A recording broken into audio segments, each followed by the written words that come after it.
bounce off that 60s, dollar pulling back. Yeah. Back to our thing, guys. It's around 9:30, and I've been watching market. I'd labeled these as the Wednesday high, the yesterday AM high. I guess you could. By the yesterday's trade, the one if the previous video, if you go there, there was a trade that was on trading, but I could have taken. How do you call it? I could have taken close the trade if I was really trading during the yesterday's close. I could have taken it out, but it was cleared. It's not among the. It's not according to the plans. So today, I wanted to see these labeled AM Wednesday AM highs buy side liquidity being taken during the open. You can see my 9:30 dotted line there. That's what has happened. It has cleared the liquidity, then lower, because generally I'm bearish for this week. I guess I'm bearish because I want to see price retrace to these daily fair value gap and these 4-hour inversion discount fair value gap. I want to really see dollar straight down, the Nasdaq straight back up here, to see price go lower. By the way, I'm in the Patrick Wayland YouTube channel. He's live. He's making his trades.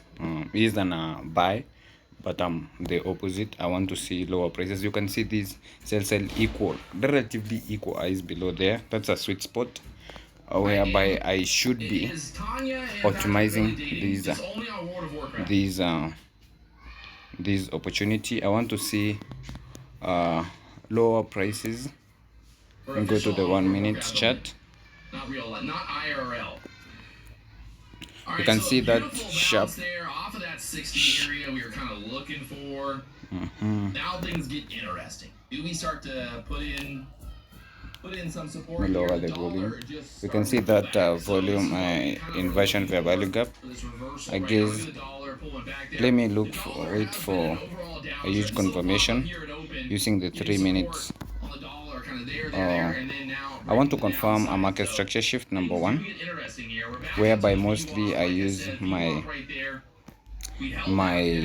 5 minutes time frame. So, 15-minute chart, a lot of range right now, but the bulls are not defeated just yet. I would not say the bulls have lost. Let me lower the volume here, guys. I want to see these 3 minutes inversion fair value gap candle has closed. So in the 5 minutes, I want to see a clear market structure shift, whereby I want to see this candle really close below these, to see a candle close really below here, for me to have a clear market structure shift. For that, generally I'm in a sell model, totally sell.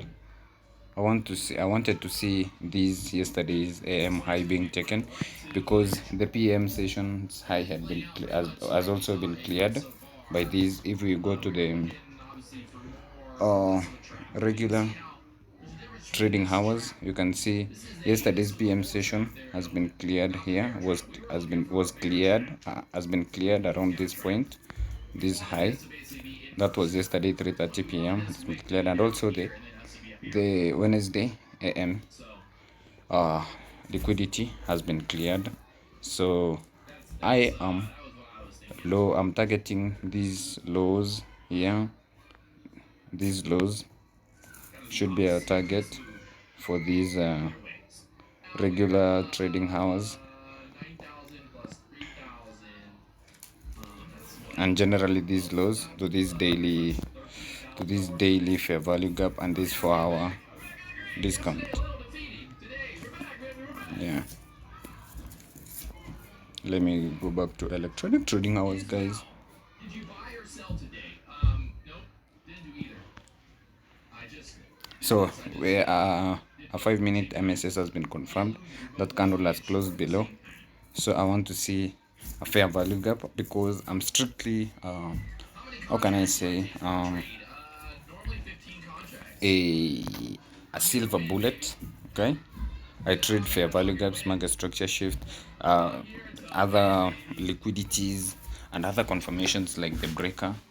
So those are my confirmations. So I want to see a fair value gap being created, and then I go lower, and then I'll enter follows. We'll keep watching price. This is what we do. Sorry. Let me lock my, I'm using my phone, guys. Let me lock that so that it cannot change. Hold on. Wait, never mind. I don't know if she wants that. I don't know. The ES is like trying to put in a higher low. The NASDAQ put in a better higher low. I think dollar selling here. Dollar is selling. Good. I'm using Wayland to give me confirmations. You see, something like that. Because if he's saying dollar is rallying lower, we should expect Nasdaq to go higher. But we call this decoupling. Decoupling, where whatever we want to see, the symmetrical market, like if dollar is going lower, Nasdaq and other foreign currencies should be going higher. But if that does not happen, whereby the dollar is going lower and Nasdaq and the foreign futures are going lower, then that's decoupling, because we want to see the opposite. Okay, so 9:30 or trading. Well, when we start trading, I've seen the AM liquidity. Yesterday AM liquidity being cleared. We have the sell side liquidity, clear sell side liquidity along this line. Make it thicker with also these lows. You can see these lows have these lows here. I want to see really price today retrace lower. We had a 8:30 a.m. 8:30 a.m. news, but didn't really affect much. But this is the market.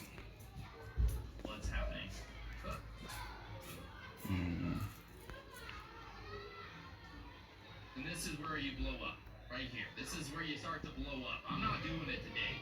I ain't doing it today. I ain't dealing with this shit. I am doing this shit. I'm telling you, I ain't doing it today. Not today. I am not dealing with this bullshit. See, I don't know why my timing is. I'm in a 3 minutes time frame, but my time here is 15. 15 minutes to go for this candle to close. I don't know why. I've tried to look for changes, but not yet been successful yet. So let me get off this blue line. Where is our fair value gap above? Back to the 5 minutes.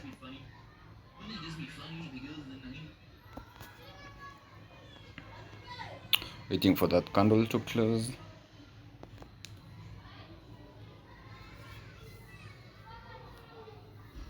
Right now, looking at the QQQ here, we're below the VWAP. VWAP's right there, 373 on the Qs. Pretty much, if I'm looking to get long at this point, I want to see the Qs get back above that VWAP there. Right now, it's like, if we get long here, we're pushing right for that resistance. I don't want to do that. I'm the opposite of, by the way, Patrick Williams. That is the opposite. Is going for buys, but I'm going for sells. Yeah. The 3 minute chart has closed there, so it's a clear we are bearish. So back to the 3 minutes time frame. Where is a fair value gap? Chat, and it's wrong. You need to donate to a charity. From now on, if somebody is in the chat spamming the chat with an idea for a trade and it does the exact opposite, they need to donate to charity. Another 3 minutes. So falling up. Let's go for the 5, I guess. Yeah. Here. I agree. I agree. Have this fair value gap over here. So that will be my entry point. This should be my entry. So I want to see. I will have put a sell limit for shorts above here, and of course above that high. Of course, targeting a 1 to 2. Okay, 1 to 2. Where is that? Yeah, I'll be taking a 1 to 2.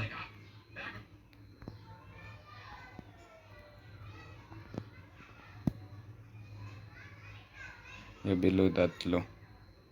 I put below that low. Yeah, back to the 15. Let me see. You're out partying, doing shots. Sunday morning rolls around, you're like, oh, why did I? But I'm expecting lower prices. NASDAQ through the 90s now. Whee! Can you take me higher? Yeah. 92, And 95s quickly. price go higher. NASDAQ pushing back up here. Gotta go straight up through that 90 level. We're gonna pull back here again, chop some more. And chat some more there. Wanna see retrace price? How are you? So shortly, let's see how price plays. I'll be back. Let's keep watching. All right, now the question is, look at the QQQ right through the VWAP there. That's what we were looking for. Now we want to see that VWAP turn into support. The NASDAQ's, I think we're gonna do it today, boys. I think we're gonna just get this fucking face ripper of a spoon straight up through the 400s next. Oh God, it's possible. It's fucking possible. Oh God, it is very much possible here today. Oh God, look at that. Would you just look at it? The breakout, the move. The dollar dumping. The ES, the NASDAQ pushing back up here. The NASDAQ pivot point playing out beautifully. We held the low there on the 15-minute candle. Look at that. Fucking A. Straight through the 400s now. The squeeze is real. The bears are fucked. They're absolutely fucked now. So it's over. Oh. The Bulls are back in town. The Bulls are back in town. The Bulls are back in town. All right. Now we can start looking for a long setup here above this 400 level. Would like to get, maybe test this kind of 90s one more time, but times when it goes, it goes. So it's one of those things. Do you jump on the rocket ship now? Do you wait? What do you do? What do you do? Up there to the 05s again.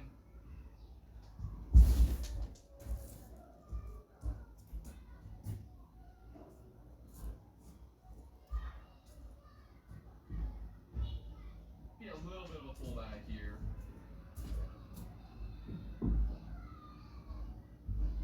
Theory. Kind of ran right to that 406 level here. A lot of liquidity stacking up there at the 05s for now. Get a little bit of a pullback here.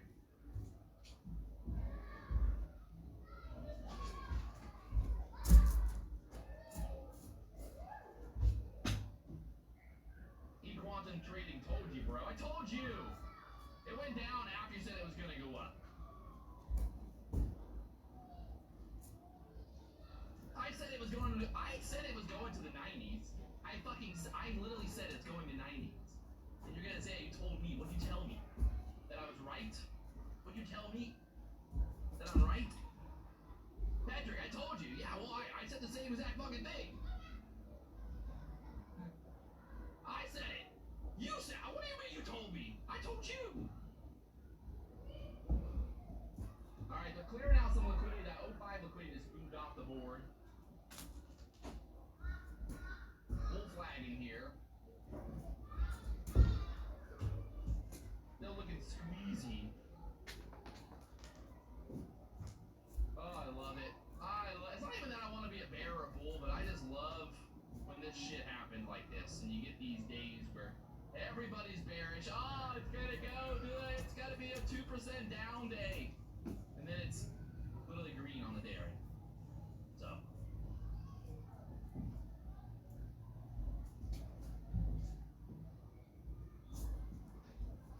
The boys are back in town.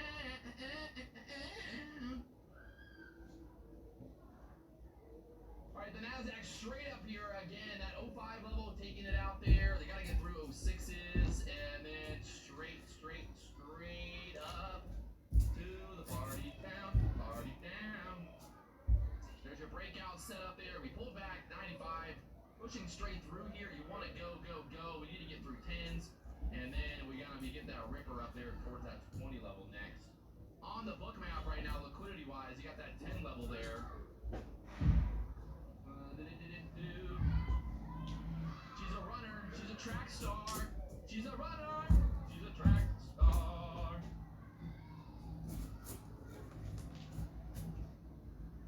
She's a runner. She's a track star.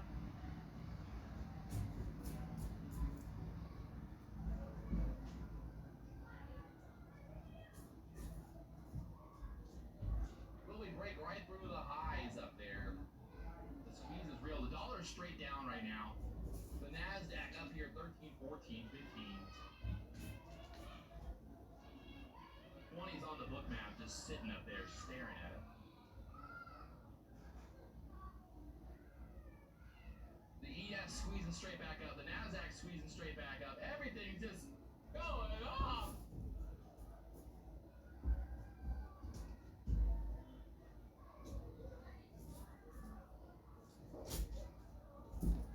Here we go right through the 20s there. 25 liquidity on the book map all the way up there. They're moving liquidity up. They are worried. The shorts are like, oh fuck. They're getting worried, boys. Little pullback here. Very normal. We push to the highs up there. 15s now. They just want to hold that 400 level here, and then I think we are primed and ready to go.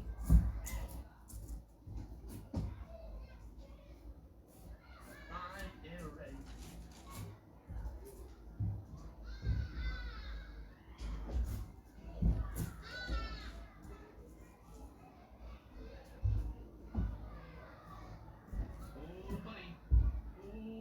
Oh, buddy. 14, 15, get through there. 20 next. 15, there's a seller sitting there trying to hold it down. They said, fuck you, buddy. Fuck you, buddy.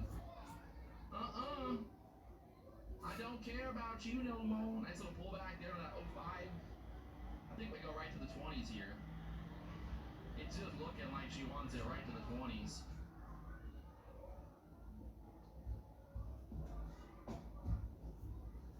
NASDAQ ES trying to break out through that 20s. Well, the NASDAQ trying to break out through the 20s. The ES. Well, there you go. I took that trade.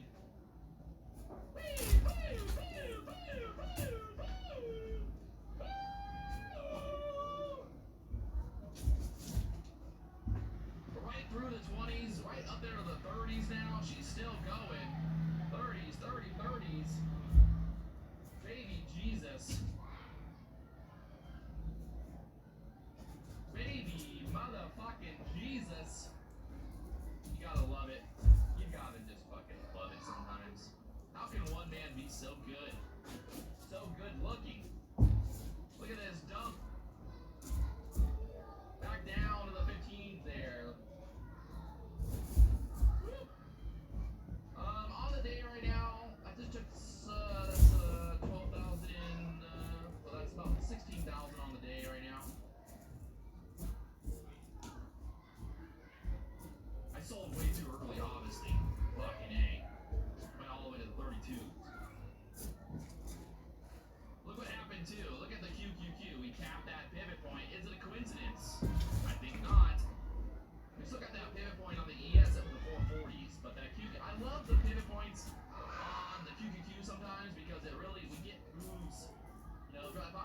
see the QQQ sitting right there at that pivot point, I'm like, hey, let's be a little cautious.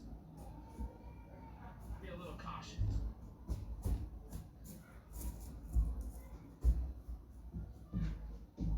What's the QQQ? Bro. What's the QQQ? Did you just ask what the QQQ is? Are you kidding me? Bro, come on. What is the QQQ?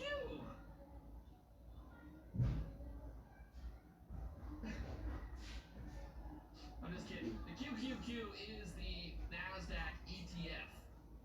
It's the actual ETF. It's not futures. It's not. I guess it's the stock. I'm back.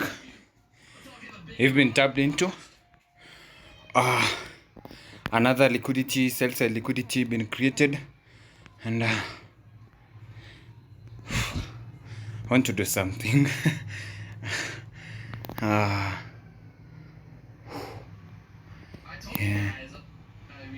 Yeah. Here, above 50 level. I want to see price retrace to that level. That is the let's see the constant encroachment. How to end poverty. Let's use these constant encroachment of this Fair Valley Gap.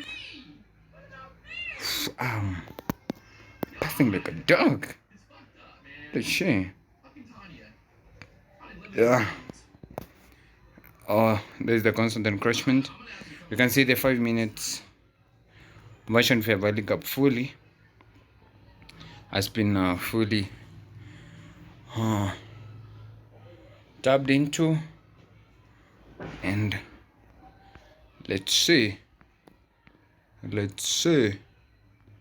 yeah, a huge move down, then a huge move up. Maybe we've been trapped, but let's trust our buyers. This usually happens. Let's see how it plays.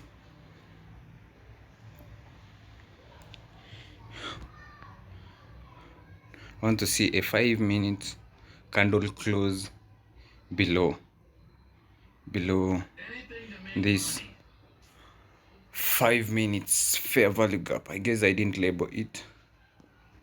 Let's label 5 minute Fair Value Gap. Now we can get rid of this, because of course price has retraced back to premium for sales. Yeah, there above.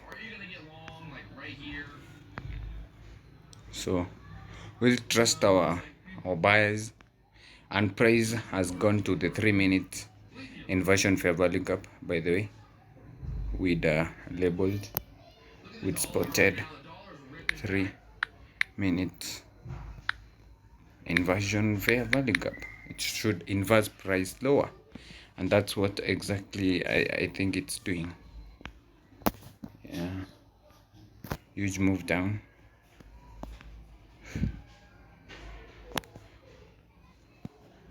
Let's see.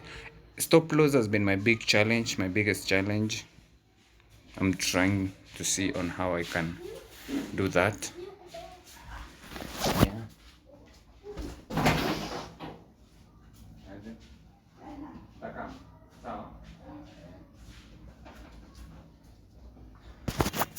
Some children looking for me. I'm a children's guy, by the way. I love really playing with children.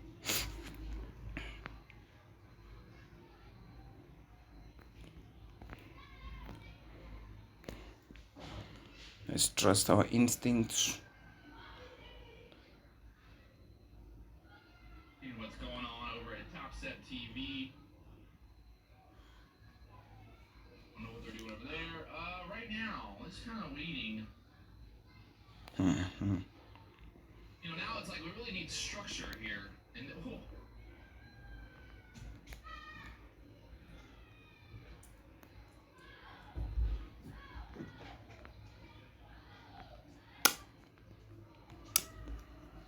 I'm bearish. For today, I'm really bearish.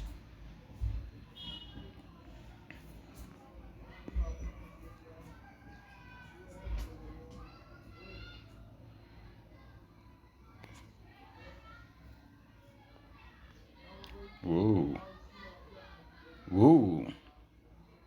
Could not get above that high from earlier, so the ES got denied, pulled right back down there. The Nasdaq had a lot more strength to get up there. Yeah. Let's wait and see. You are the greatest trader I've ever watched trade. Oh, I don't know about that. I got a pretty big ego. I don't know about. I wouldn't say that. There's definitely better traders out there than me. Trust me. I'm 100% like I'll admit it. When it comes to like YouTube, like there is no other YouTuber out there that's doing this shit. Holy shit. There is no other YouTuber out there doing something like Patrick Whelan is doing. What does ICT say about this? I guess fucking trading view is what it's doing. Look at this move back down. Yeah, because they're bearish, nigga. Somebody must be talking or something's going on. This is crazy. Wow. Wow. Whoa, our stop loss. Wow, what's happening? I mean, well, you would not have guessed that we would be back at the lows right now. I don't know, did you guys guess that? Yeah, we did. I did. Because I'm bearish, Patrick. No, sure, I guess he was right here, but now he's wrong here. I don't know. It's $1 billion question. What's happening? Trading view today has been having a lot of problems. Like, is this gonna be like another bounce? Are we gonna bounce here, right back up?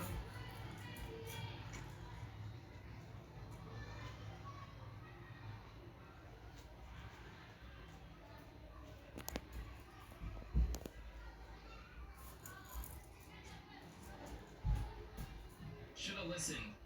I said Asia low needs to be ran. Well, you've earned yourself the greatest reward in Patrick Whelan's channel. An honorary ban for not listening. What's happening?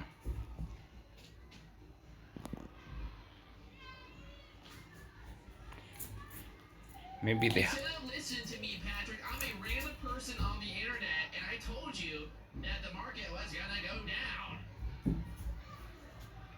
my sell will be taken. Guys, you can see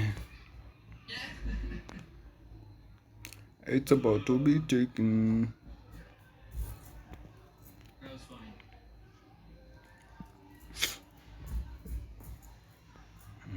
About this, from now on, if you ask me what my P&L is, you tell me what your P&L is first. And if my P&L is more, I'll just not respond to you. How about that? Why is price doing this? It has taken the 930 highs sharply. Sharply. Wow. And the candle closed above. The 3-minute candle closed above. Wow. Ooh. You can see the 5 minutes fair value gap. A candle had closed above. Holy shit.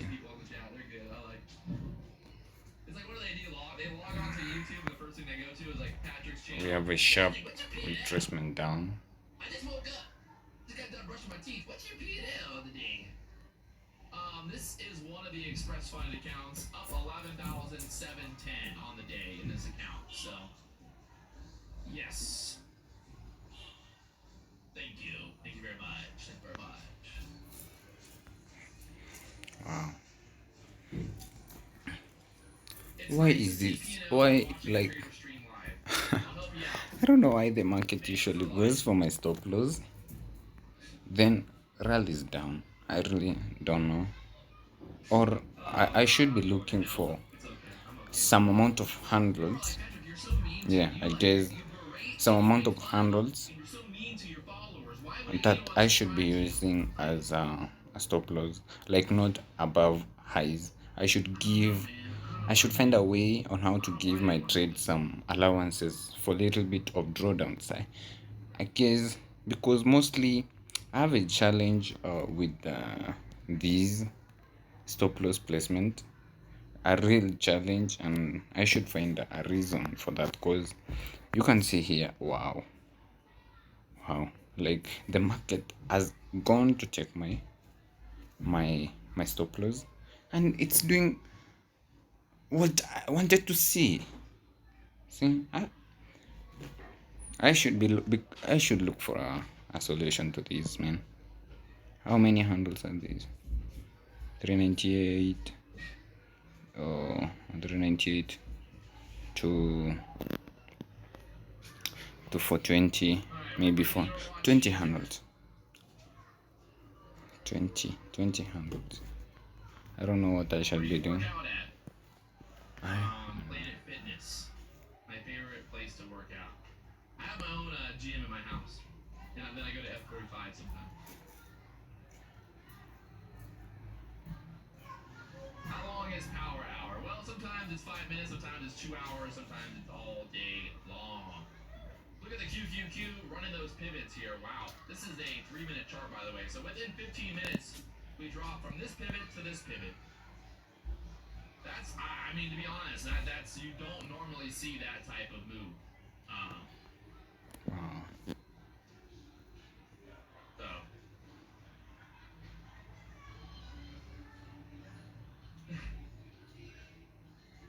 What do you like about F45?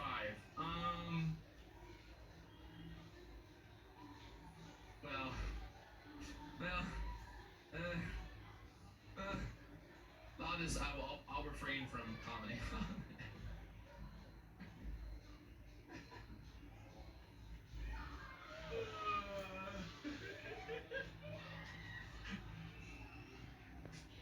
Watching price, I'm kinda this stop loss stuff has really pissed me off, niggas.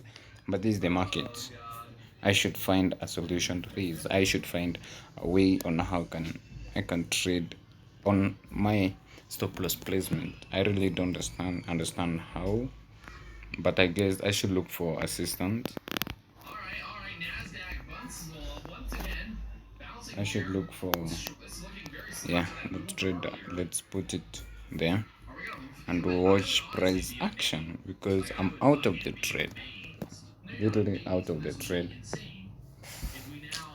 It's frustrating, man. We've seen a candle has closed below these 3-minute inversion fair value gap. This candle, yeah, this down close candle closed in. We have two bullish candles. This candle tapped into this also 3 minutes inversion fair value gap. Then should it has been the inversion fair value gap, we said it should act as resistance, preventing higher prices, and that's what has happened, man.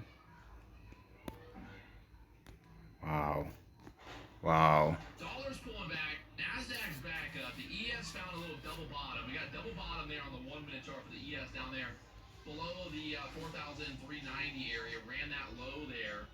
Wow. And the ES still very weak in terms of push back up above those highs from open. You can see what has happened here.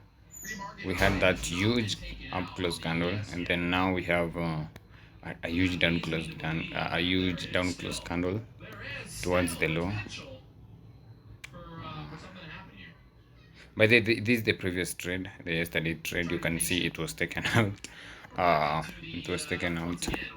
So there's no need. I'd say it by the I was to leave it as a reference. That's why you need to close your trades after 4, because from there the market can do anything. If you're in profits towards the end of the close of the day, just take your profits and wait for tomorrow. So this one was taken out, so that's another thing to learn. Take profits as before the day closes, then there's no holding a trade afterwards, because the market will chop around, it will take you out. Yeah. And remember these yesterday's we were below here, whereby our TP hadn't been hit yet. It was something to 2.8, I guess so there, but already it has been taken out today because the market went for those Wednesday AMIs, so there's no need. But we've learned immediately the day closes, take the profits and leave, wait for tomorrow. This buy side liquidity has been engaged, as you can see here. It has been engaged, so we make our charts clean. We have this buy side liquidity, sell side liquidity, I mean, there, and we have the Wednesday low here around this. Guess you can see it. I'll make it kind of thick. Yeah, that is around discount. You can see how the market has been really choppy, has been really chopping around that zone. Wow, the sell side liquidity has been taken. Wow, by this huge down close candle. Yeah. The dollar straight down. The Nasdaq looking like she wants to push. Wow. Dollar's dumping again. So Whoa. the last time the dollar started dumping, the Nasdaq ripped straight up. So Wow. she goes. It took literally our like our sell stops. It went for our stop loss, then now has rallied down, man. You can see it has come for that sell side liquidity there so fast. You can see those heavy candles, but there's something we learn, we take as a positive. I should find a ways on my stop loss placement. Really, I need this help. I'll find it, I guess. Yeah, I should refine my stop loss placement, because we could have been currently in profits. Oh, yeah, literally.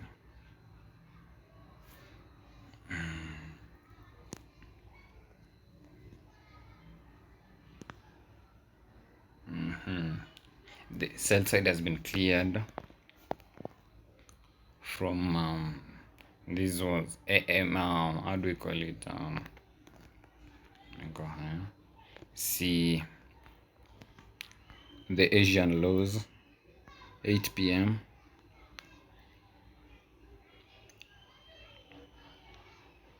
The Asian lows has been cleared, and there around these, the other liquidities below, but I'm bearish, not changing anything. ES having trouble getting through that 94 level, so trouble here. Trouble. Right back down, 75. It's pulling back. Dollar just too much. This is opening again. This is the market. They do whatever they want. By this tape reading session, it's pulling up. To which level am I expecting to see it rally up?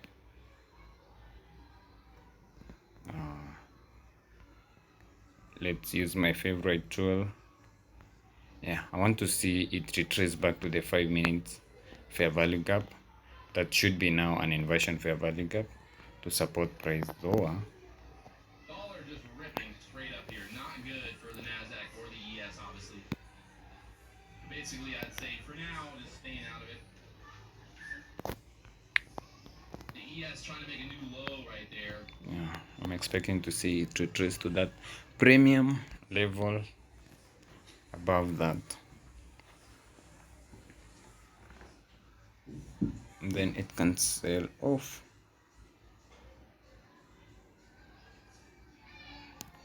Because wow, we wait, no pressure.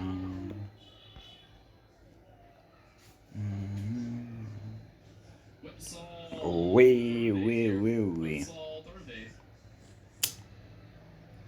gotta wait. We have anything like a fair value gap? Yeah, we have this fair value gap here. Expect to see it being traded into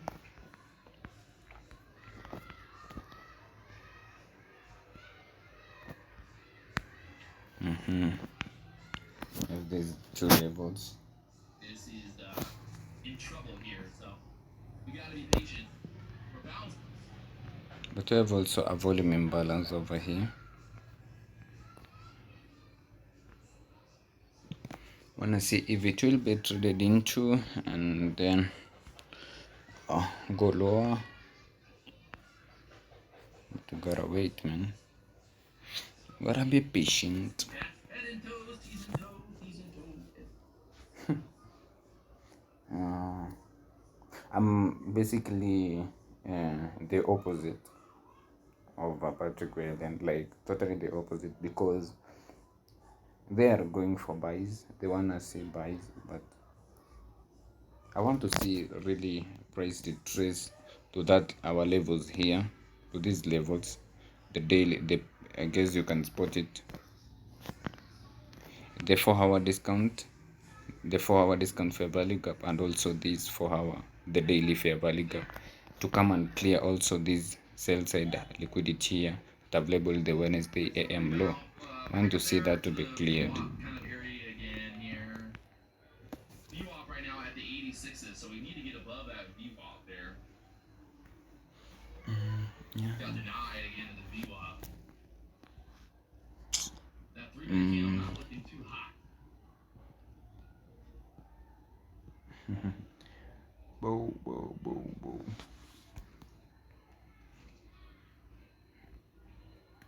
So for my second and the last for today, I will use this fair value gap here,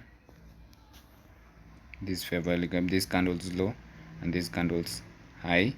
We have a fair value gap there, so inside that 5-minute inversion fair value gap. So I will take this loose trade there and put it at the low, and we target my stop loss should be above this high, but I'll give an allowance of Dollar trying to push up. The NASDAQ dropping here. maybe 2 handles. So 33, let's make it 2 handles, that is 35. Pretty much whichever way we break out of this is which way we're gonna go. Obviously. And Around right there. here in the 80s again. Around there, so we target a 1 to 2. Let me see these. The high of this candle, which is the high is 1950, and the high of this is 32 and 3/4. So 32, assume 50 minus 1950. How many handles are that? Are those? So 19 minus 32, 20, 13 handles. ES is right there at that 4,390 level. So that's my second trade of the day. Below there. Want to see 1 to 2. 1 to 2. Yeah, there's our 2. Holding on for dear life right now.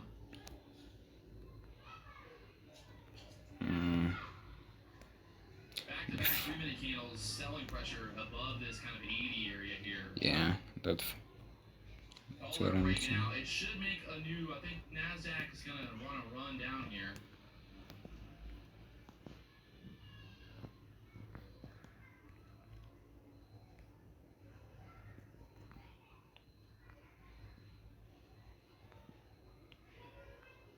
Back to the 5 minutes inversion fair value gap, and the 3 minutes inversion fair value gap, definitely. And it was a previous 5 minutes version of fair value gap, but now it has changed to an inversion fair value gap. So price has retraced back to the 50 level, whereby it has tapped into that fair value gap I had told you before, this fair value gap. And now I'm expecting it to go lower.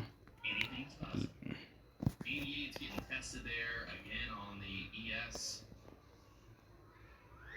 Bunch of liquidity down there at the 55s right now. He should sell down there. 5 to test that low from earlier. Was 52.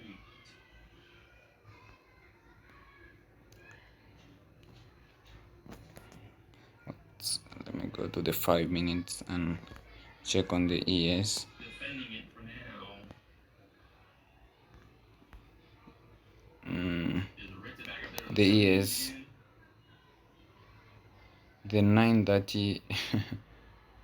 Wow, ES had a clear setup, guys. The highs has not been taken.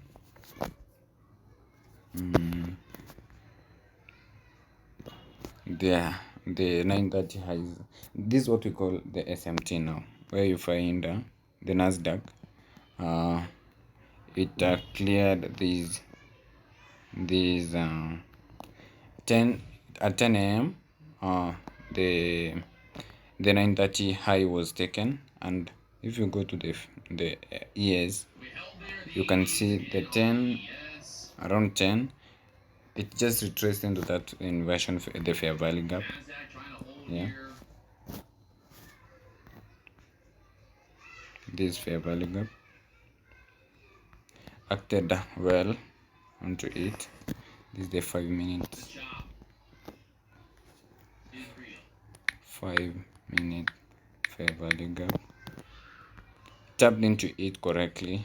If I was to be in this, could have taken I could be in profits, but don't regret.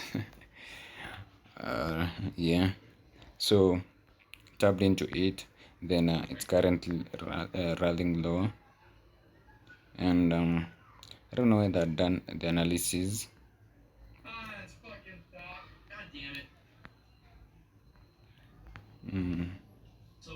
Maybe this one, but the targets here could be this sell side liquidity here.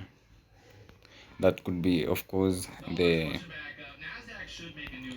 that is the Wednesday AM low, AM slash lunch. Yeah, because 12 is when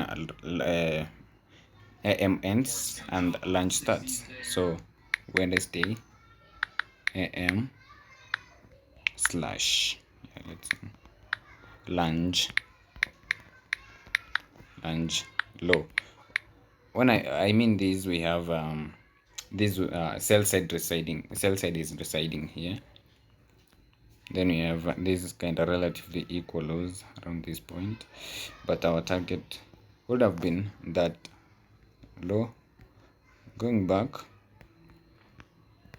if I was to re-enter again, if I was to pyramid, you can see in the 5 minutes chart we have this low, high, lower, low, and another block there, but an inversion fair value gap had been created. You can see how this candle like tapped into it, but never went higher, but tapped into it, then it's selling off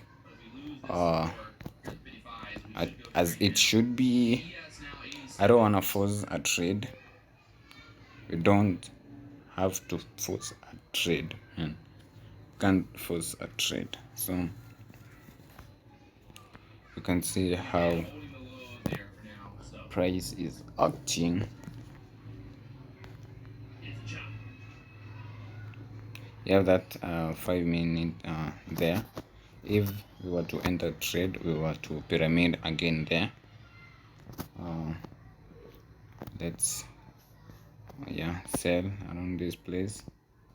You can sell without to this level, but my SL again, let me try to perfect. Remember, this would have been a pyramid trade. There she goes. He's selling.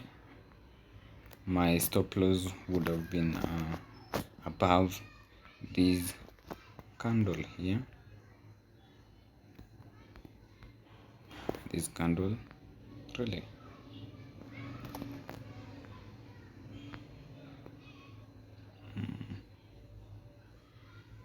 Or the constant encroachment of this order block or breaker. Yeah, let me above the constant encroachment would be a 1 to 7. Yeah.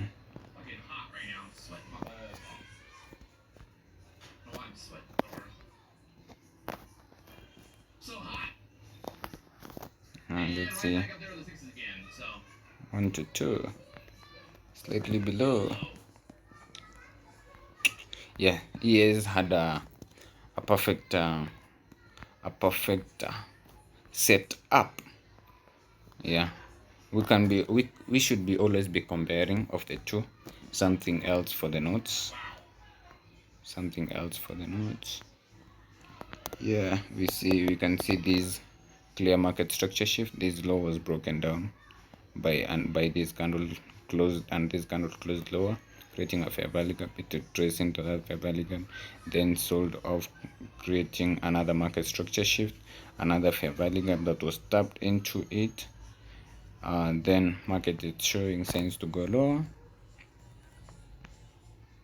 At the 1 minute, you can see our entry for this pyramid around this fair value gap here.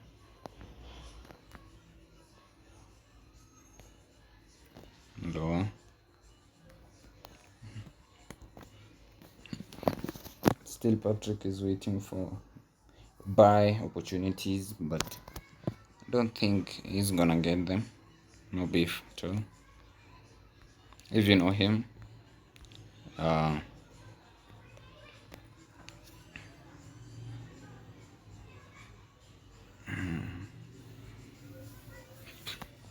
let's go back to Nasdaq and see whether our trade.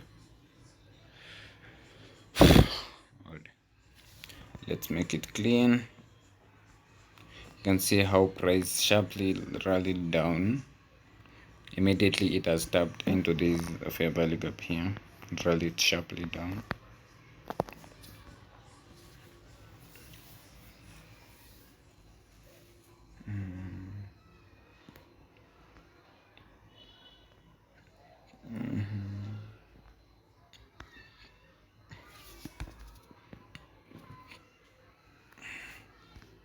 Creating a fair value gap, another opportunity for a pyramid,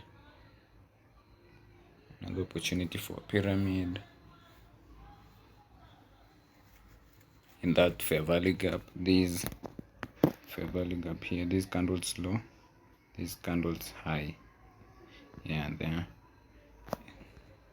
opportunity for a pyramid to go lower.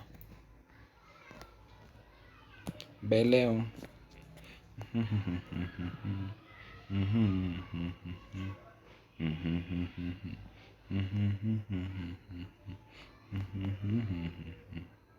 Inside angle, we've been stuck pretty much on this range here on that 1 minute chart.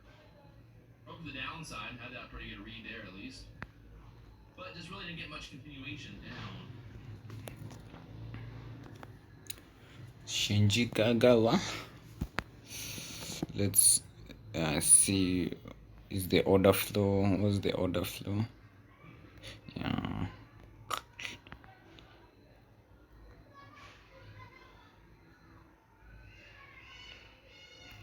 The low of this candle, 94.25. The high of this candle, 94.25. So it just tapped into this order block, then one showed symptoms to go lower, or confirmation to go lower. Consolidating around that range, then sharply The ES has wants to been go sticking lower. out since 9:30, basically inside of this channel. Look at this on the ES. ES has been obeying this channel so far here today, down there to the lows of the 86s, and yeah.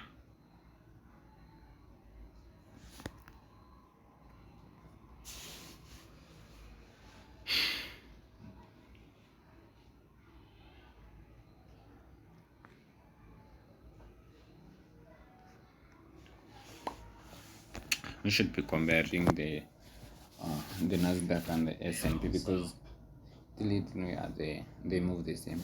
They are correlated.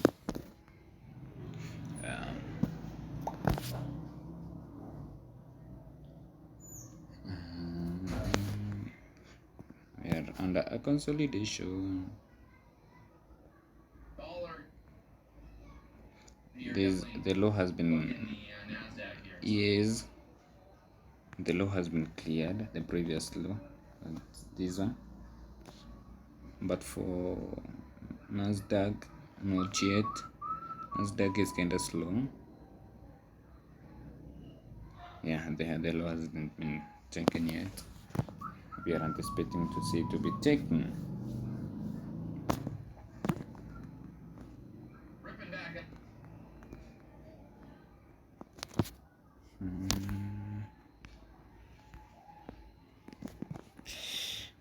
Into this February gap sold off, clear this liquidity, creating this up close candle. This the market has already tapped into it. This candle number 1 and 2, low high lower low. You can use this as a breaker. This as a breaker. Like, no more questions about the stupid shit. It's Lux Algo, price action concepts. It's the only indicator that I use on most of my charts. Because it's tapped into it, then it's moving low. Price action concepts. There's a link down below if you want more. Every day.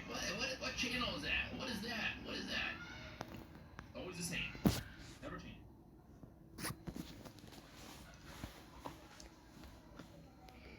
Whew.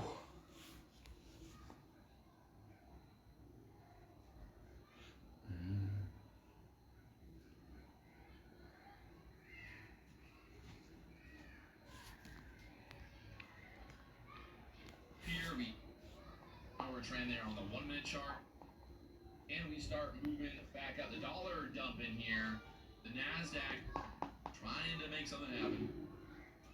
I would say we need to get above this kind of 90 level to get excited. Right now we're still just in this area. I think we could chop around more. We can't get back above the VWAP there on the QQQ for now, so the VWAP again on the Nasdaq is at 84 VWAP there, holding us down for now. So we'll see what happens. If you guys want to learn more about trading with Top Step and all that fun stuff, there's links there in the chat. Start trading with Top Step. You can trade 3 accounts and yeah, I don't do whatever you want. Party, drink, party. And once again, the Nasdaq chopping back down.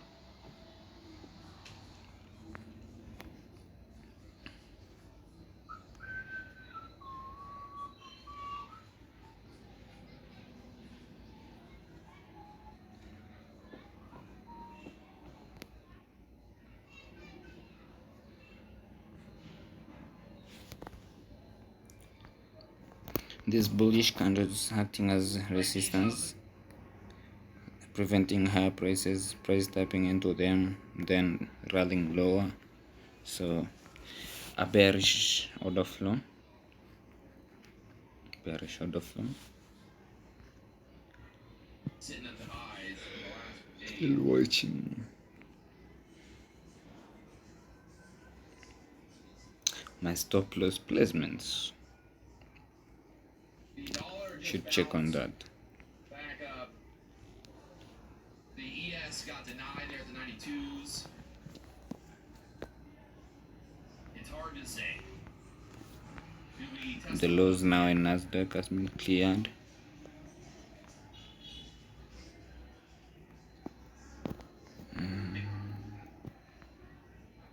the sell side has now been engaged. The equal,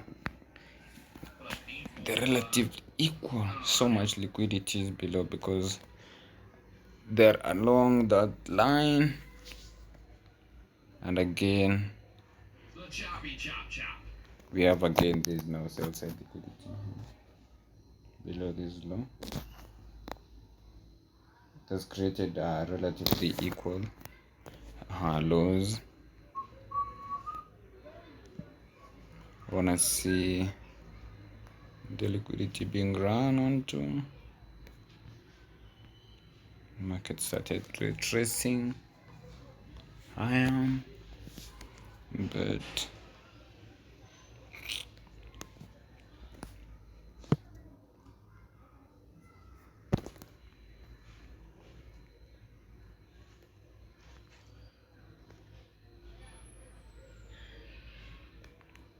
wow, created equal lows. That's so attractive there. And I want to see these just kind of be patient here. I might be over it. These 5 minutes order block to act as resistance. Patrick, it ain't your mentor. I don't have a fucking mentor. So banned for that stupid fucker. Also we have these inversion verbally gap. Your mentor? You mean Santa Claus? ICT? Oh yes, your mentor maybe. I don't believe in Santa Claus. The same way I don't believe that ICT actually has any fucking clue what he's talking. But hey,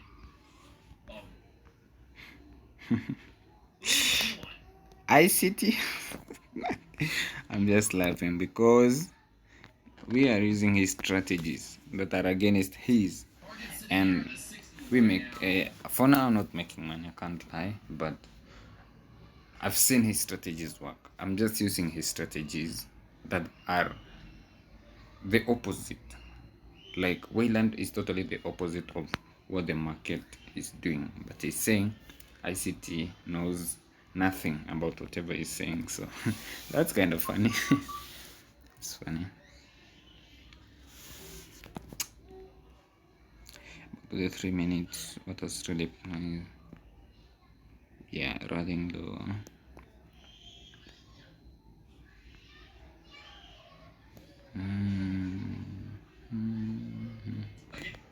This is a 5 minute. And bouncing off the lows, still just not able to get out of this range. Pretty much just need to get above that 90. 5 minutes. For the bulls. The Order ES block. has just been stuck in that channel, so.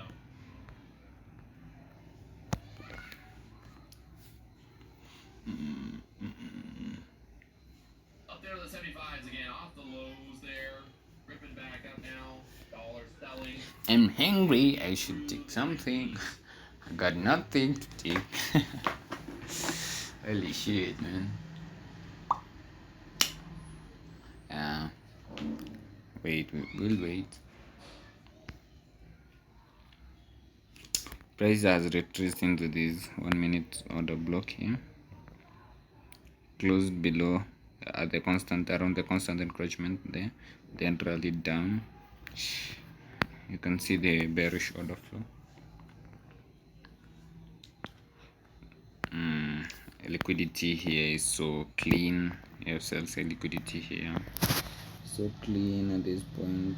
Yeah, it's relatively equal lows. Let me try to get it. Yeah, you can see these lows and these current low equal lows.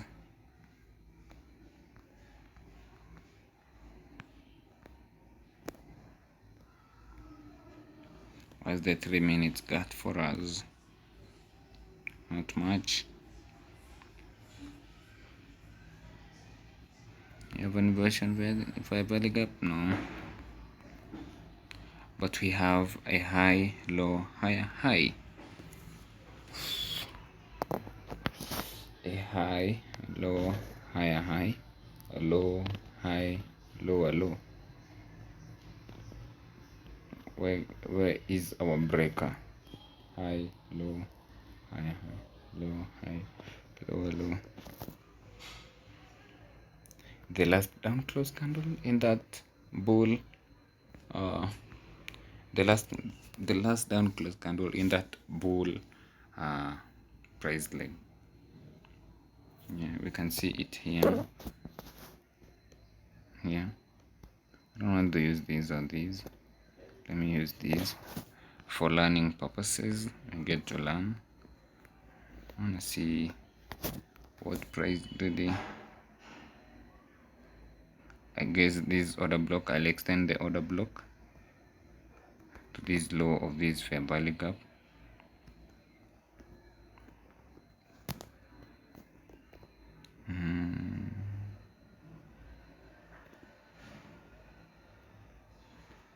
Yeah, at this point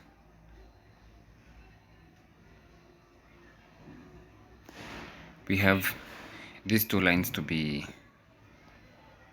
a breaker, my breaker, yeah, that happens to have the order block.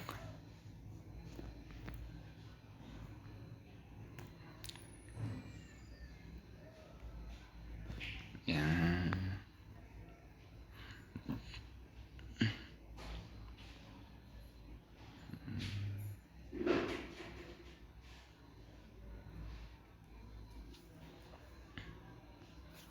mbele liquidity being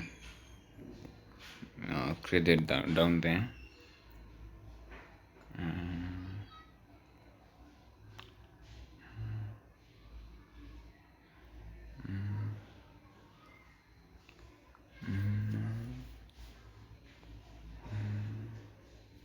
And using this price like my fib tool, this high and this low.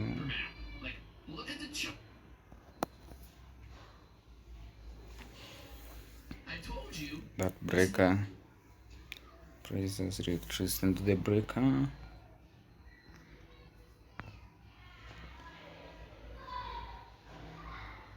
Into that holy whoa, it's inside the order block and the breaker. So want to see it retrace. No, if it closes above that breaker, then our trade is invalid. I just think people on the internet. It's like Yes. he teaches FX. The guy he claims that he never has a red day ever. I never have red days ever. Back to entry break even for ES. Yes. But you've never been able to pass the combine? Huh?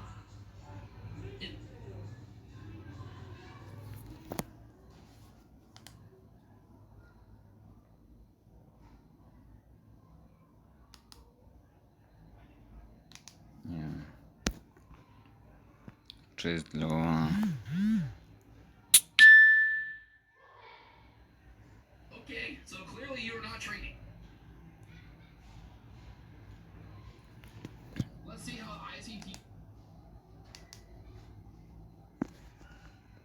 It's talking about ICT. Network. My Wi-Fi is failing me.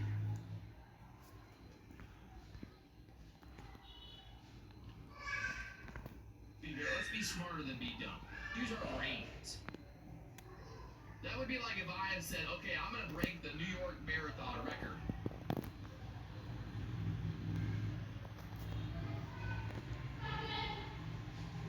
I'm like, yeah, but I'm going to do it this year, everybody. I'm going to break the New York Marathon record.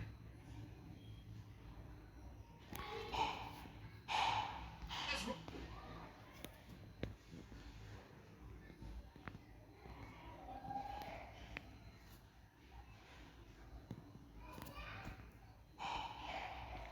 This. Breakout.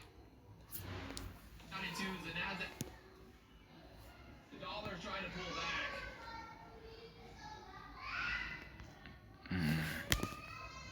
can see how prices reacted to that breaker.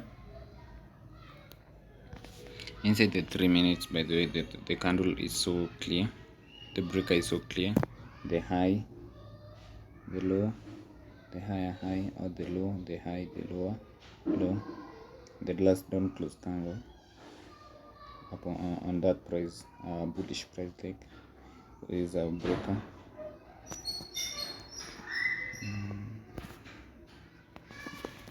Label it breaker high, bearish, breaker high,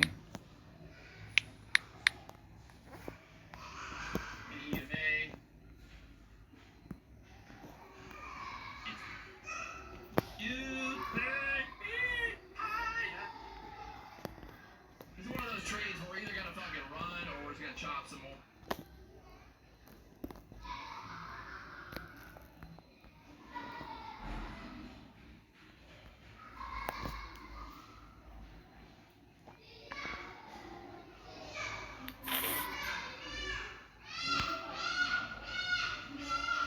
we had an inversion favor leg up here. Prices connected off that level, going lower. You sit back, relax, and enjoy. This tedious, you sitting, but it's enjoyable. Much fun.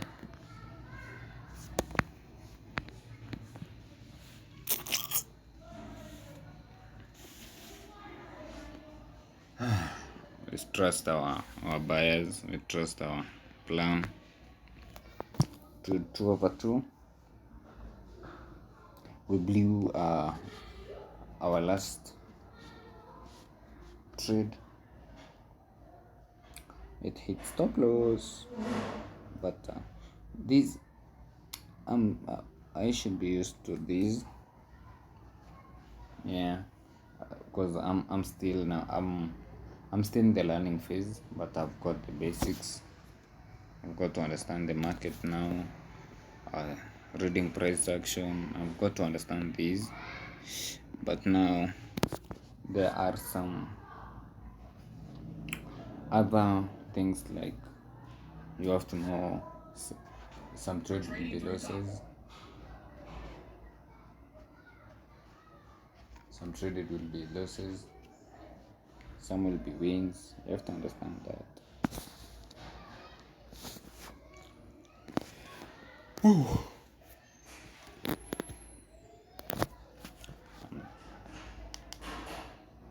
Going back to the breaker.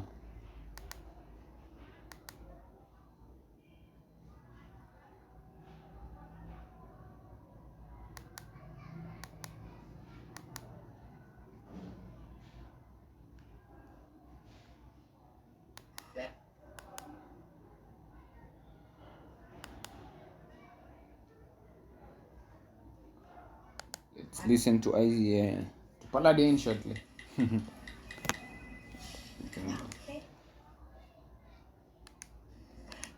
Paladin. Yeah.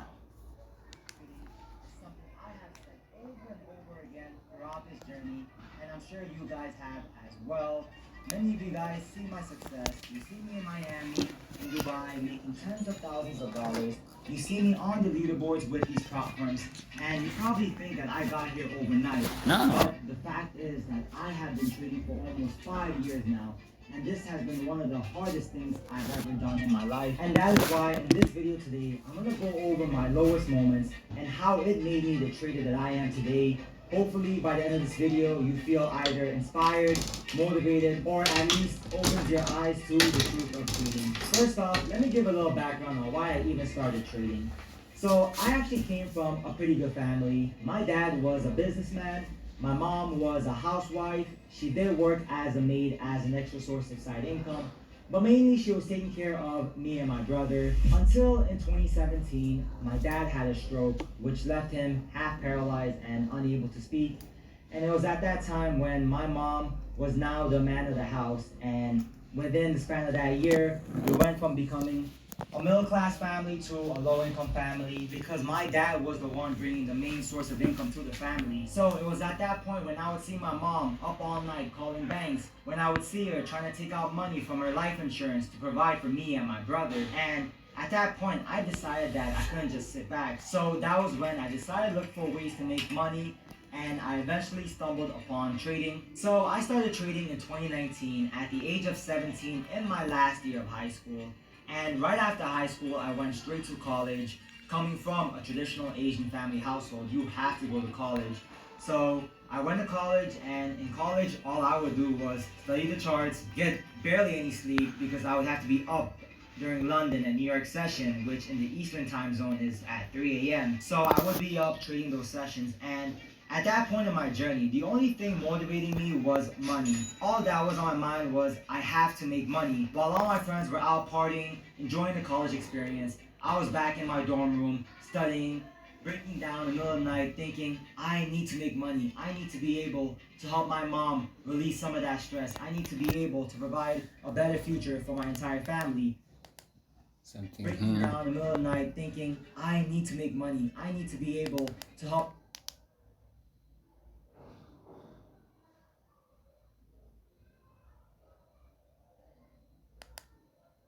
my mom release some of that stress. I need to be able to provide a better future for my entire family. And eventually I got to a point where I just dropped out during the first semester just because the environment was not helping me. And I thought that if I went through this path, if I did 4 years of college and then 2 years of working a job to finally get a good pay, then it would take me 6 years to be able to give my parents some money. And I thought that is way too long. So I dropped out, took a bus from my college back to New York City. And as you can see, I posted this on my Instagram. My final bus ride from SUNY Geneseo to NYC.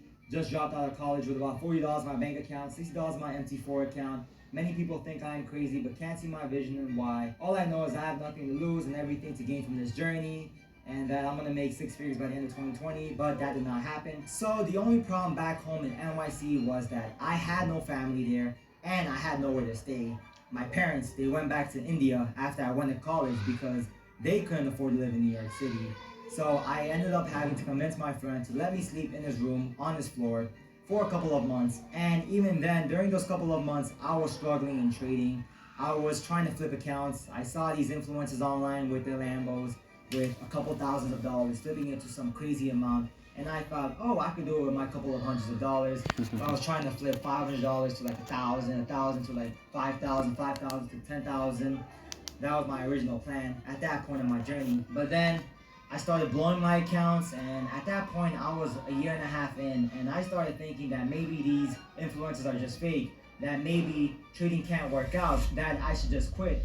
And I was on the verge of quitting. I did end up going back to college until I discovered a platform called FTMO, which changed my entire trading career. It ignited that fire within me again, and it gave me hope that I could potentially make lots of money I can with potentially trading. make, However, yeah, at that lots of time, it money. was relatively new. This was around mid-2020, and not a lot of people have heard about prop Price, firms. And I was asking my friends, people showing in the trade sign to community, retrace they're higher. like, oh, it's a scam. I've drawn my But I ended Fibonacci up tool. trying it out. Guess you'll It follow went all along. good, and at that point, I thought that if I can get a 100K funded account and just make a conservative 1 to 2% a month, I could potentially make $1,000 to $2,000 a month. And then on top of working a job, I could eventually get at the minimum 3 to 4K in total monthly. And then I even thought further, if I could get a 400K funded account, then if I'm risking 1%, 4,000 to potentially make 8,000 or 1 or 2 risk to reward, then this can play out, that this can happen. And just having that hope really made me want to pursue this career. But now, just because I discovered this opportunity doesn't mean that everything started going well. In fact, the following year, in 2021, I had the worst year of my life. I experienced sadness, depression, loneliness. At that point, I wasn't living off my friend's floor anymore. Instead, I was living in a shared apartment in Queens. So basically, there was 4 bedrooms, all shared by different strangers. I had 1 bedroom. I was sharing it with my best friend. We were paying $340 each.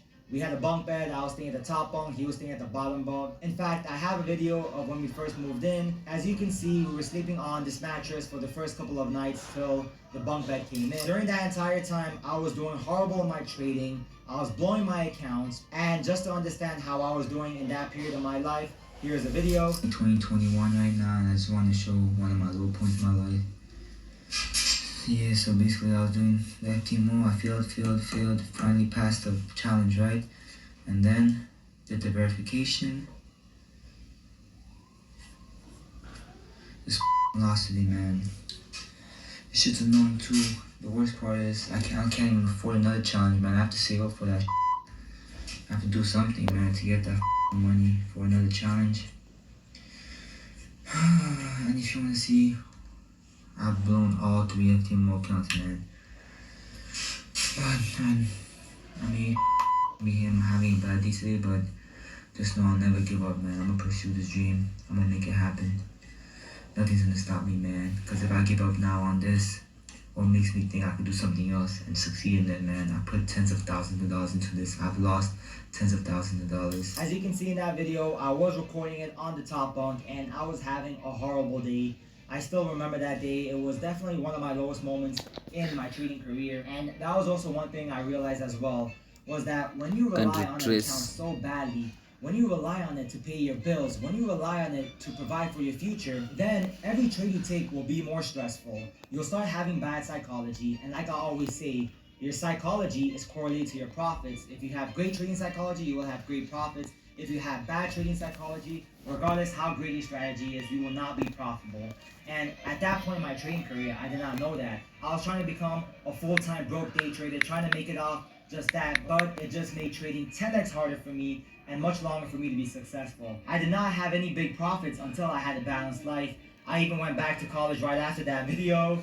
I went back to college, I started working as a doorman, I started running as a hobby to aim for a marathon, and I was trading as well. And when I had this balanced life, when I no longer had to rely on the outcome of a trade, when I no longer had to worry about a trade on a trade-by-trade basis, instead, I was following my system, I was thinking long-term, I was thinking in probabilities, I was no longer stressful after a trade. Oh, it's almost at TP, oh, it's almost at stop loss, getting scared. No, I was calm, and I understood that in the long term, following my system that I have, my strategy is validated, I will be profitable in the end. And that's when I was able to finally make a $40,000 withdrawal with my first ever prop firm, FTMO. When I was living in that apartment with the bunk bed, having no money in my bank account, just relying on that funded account, I was not doing good at all. And after all those years of the trials and tribulations, I realized that trading has a very different success formula to most businesses.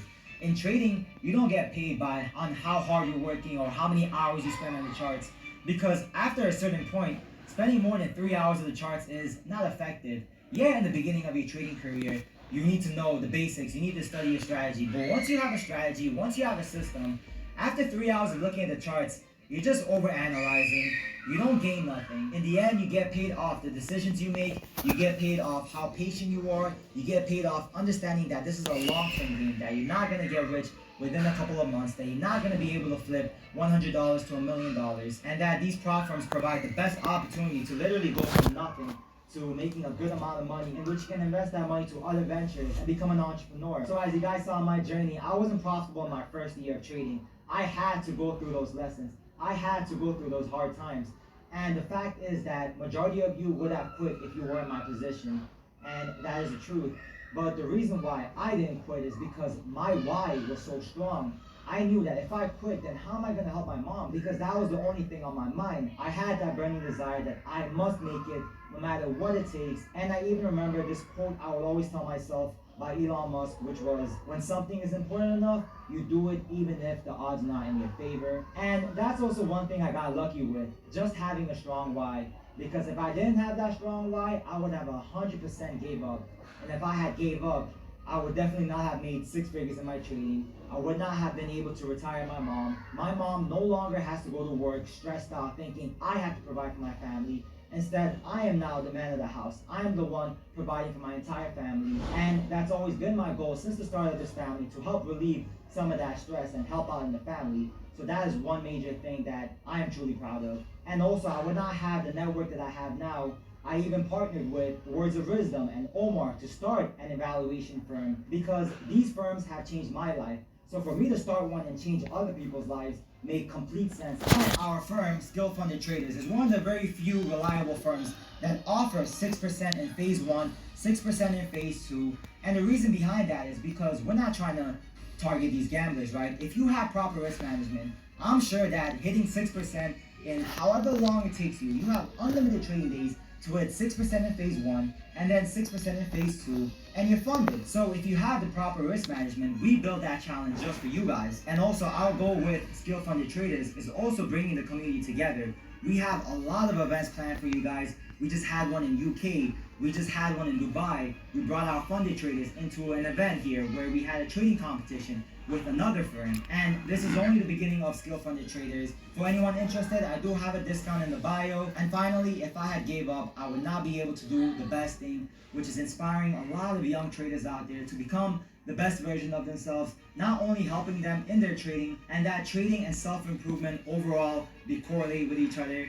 If you're getting 1% better every day outside the charts, you will get better in the charts. So besides helping my mom, that is also another big thing on why I'm proud of myself for never giving up during those hard times. So in the end, you need to understand that it is possible, but it is not easy. It will take time. You have to be mentally strong. You need to have a strong why. So thank you guys for watching this video. I hope you guys got value, and I'll catch you guys in the next video. You're welcome, brother Paladin. Such a nice guy. I like him, man. I like him so much. One day gonna be my friend. He's gonna be my friend one day. Yeah, one day we'll be friends, chilling out, doing things together, maybe businesses. Yeah, and we'll keep fighting, as he has said. Don't give up.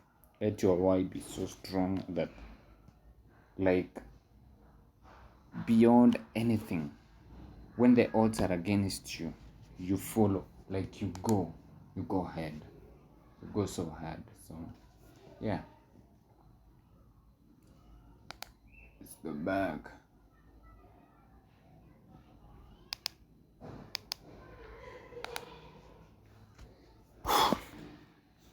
See, price went back to break even, traded into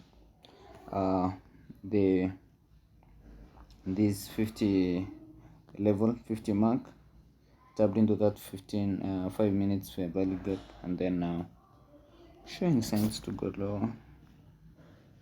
But I wanted to see it clear this liquidity here, the blue line of just, yeah. So let me take off these. My chart's kind of clean. This blue line, and to see it being cleared, or maybe might retrace to this fair value gap here. You'll see, because it has not been engaged still. Wanna see how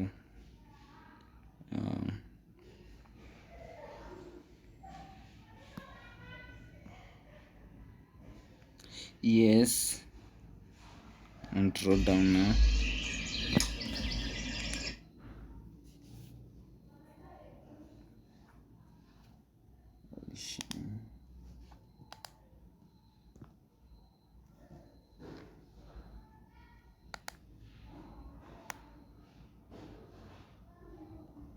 Wayland, he did leave. The streamline did finish his stream. Yo, forward, because I saw a notification for Paladins.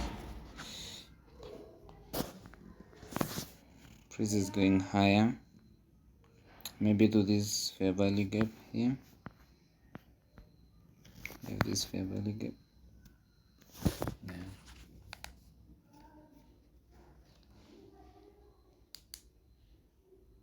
EMA. The EMA don't work. It's fake. Oh, God.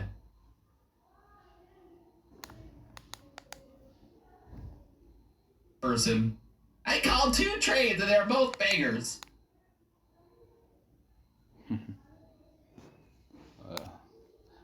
He was talking about ICT. I wanna listen to that stuff. What was he saying?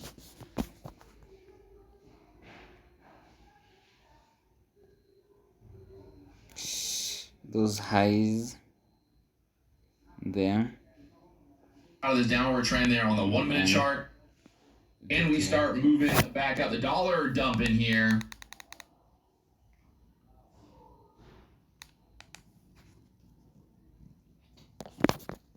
And I like that. We're trying to push up. We need this 90 break. We got those highs from earlier there at the 91, 90. Get stopped out, I'm walking away. So let's listen to him from there. That's clear that liquidity inside the 35 Who's, like, it's all like minutes inversion parabolic. what are you selling? What are you selling? I don't know how anyone can believe someone that says they never have red days.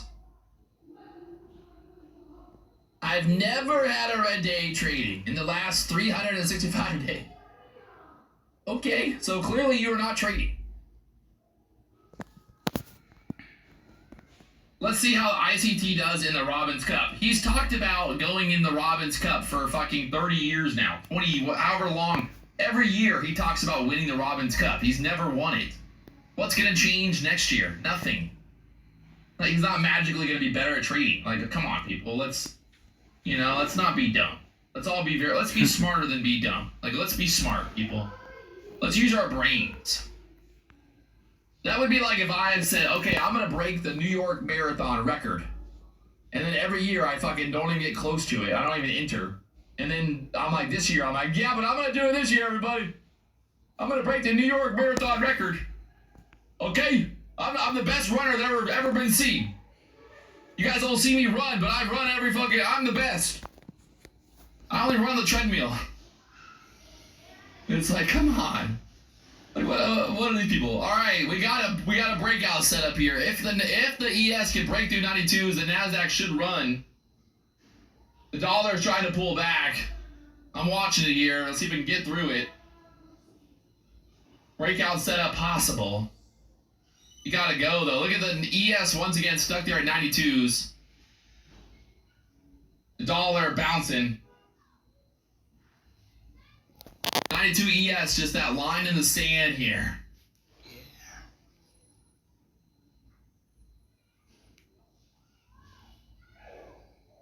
Yeah.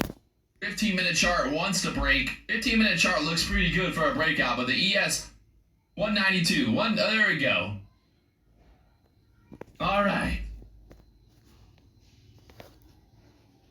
Can we go? All the way through the 90s there next. We don't want to get stuck here. Like I said, looking for this breakout. Stop pretty much below the 14 EMA. And we run it. And you take me higher. This is one of those trades where we're either gonna fucking run or we're just gonna chop some more and then I'll get stopped out and I say fuck it. And I walk away. So need that ES to get away from 92s here.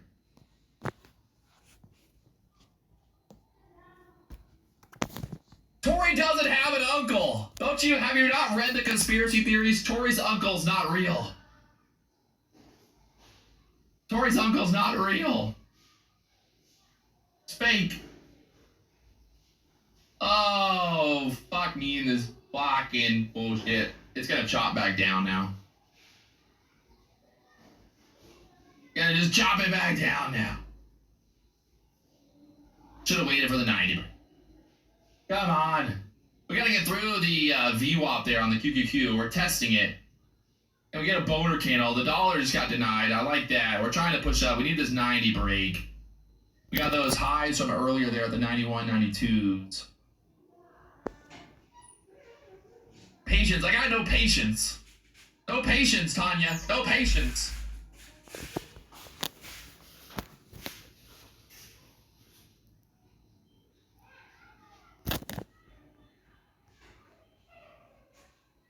And you take me higher.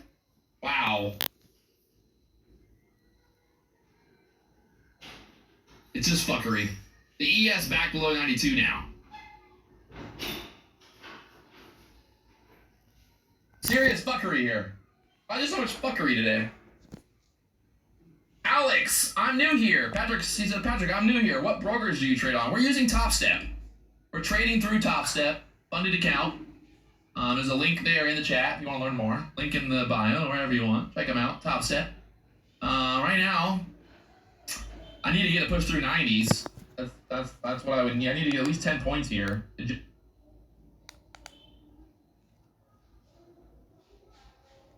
And get it 95s on the book map there to go. The ES up to the 94s. Like I said, the ES had to break out through the 92s. There we go. Thinking about moving I like to get this push straight through the push up here and then move my stop up. That'll guarantee some profit on this in case we want to pull back here again. We got to get through that 92, 93, 94 level quickly. There's a bunch of liquidity on the book map there.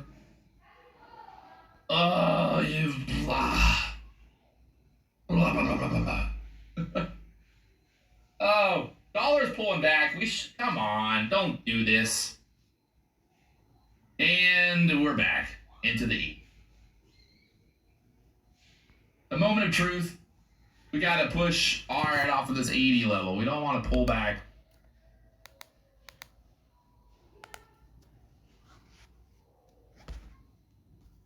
Hey, hey, hey, hey, hey, hey, hey, hey!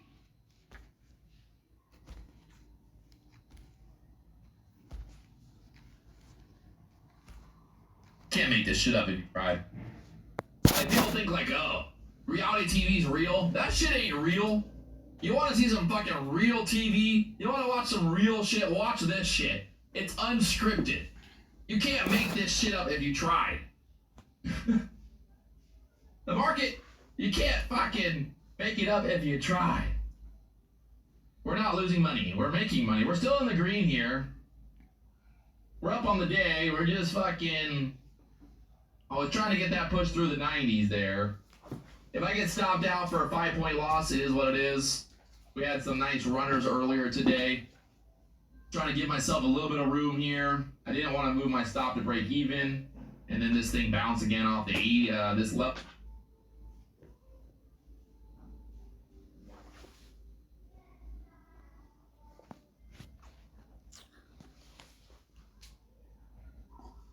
Here, so do I use any higher time frame analysis? No, I only look at the 30-second chart. Never looking at bigger time frames. Never, ever. Yes, we have multiple charts pulled up. We got the 5-minute, we got the 15-minute. I got multiple. I actually make money, so I'm able to afford more than one computer screen. I know there's YouTubers out there that only have one computer screen that day trade on their phone and still make millions. I get it. I know that's possible, but I've got 1 screen, 2 screen, 3 screen, 4. 4 screens. The 15-minute chart, we're still holding. I really wanted to get that 77, 75 level to hold there. We should be good here now to go through the 90s.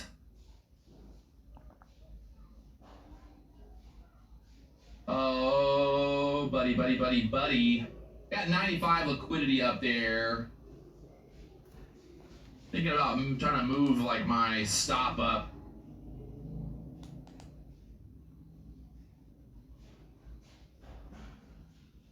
Hey, if you guys want to go watch Tanya trades live, trust me, it's not going to be anywhere near as fun as watching me live. She takes like 1 or 2 trades a day, and she's going to be sitting there just staring at a chart for 3 hours straight, and you guys are going to be like, is she alive? No music, no talking. Oh, it'll be... Not trying to hate on her, but, you know, I'm just saying. Just saying. If you guys like the action, we got the action over here, my friend. You called 2 trades and they were both bangers. I called fucking 5 trades and they were all bangers. Don't start that shit. Don't be that person in the chat, Tanya. Don't do it. Don't be that person. I called 2 trades and they were both bangers. Oh god, here I gotta ban Tanya now. Getting banned. Getting banned.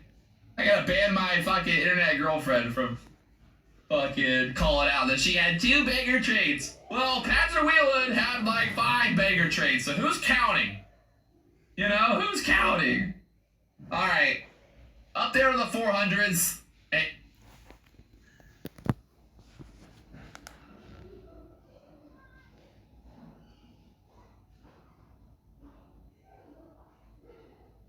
Either way you want to look at it, I think we got it done today, boys and girls. There's the move. Pretty much we had that set up over that. Well.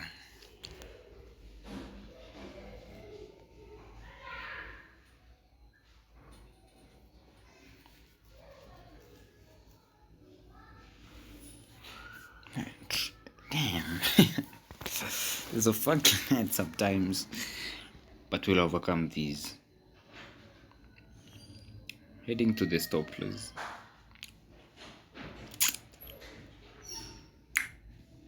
It's gonna take my stop, please.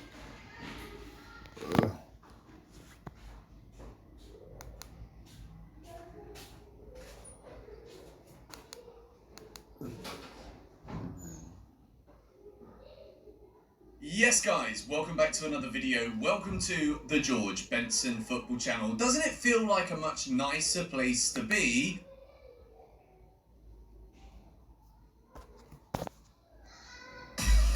$700萬人，700萬種選擇，選擇平個人，Food Panda 嘅外賣自取就係抵。憑優惠碼首張自取訂低半價，送總值600蚊優惠。一個。Yes guys, welcome back to another video. Welcome to the George Benson Football Channel. Doesn't it feel like a much nicer place to be when Chelsea have actually won a football match? And I'm back today with some Chelsea news. Got a few stories to go through today. Victor Osimhen, Christopher Nkunku, Luis Guilherme, who's a Brazilian geezer who's just flipping 17 years old, who apparently want to spend 55 million euros. I'm going to talk about him. Rooney Bargi and Kendry Paez. There's been some comments that have come from some journalists that will probably get you very excited indeed. Before we do get into that though, this week is the final week before I give away the 500 quid on the Telegram. Top link in the description.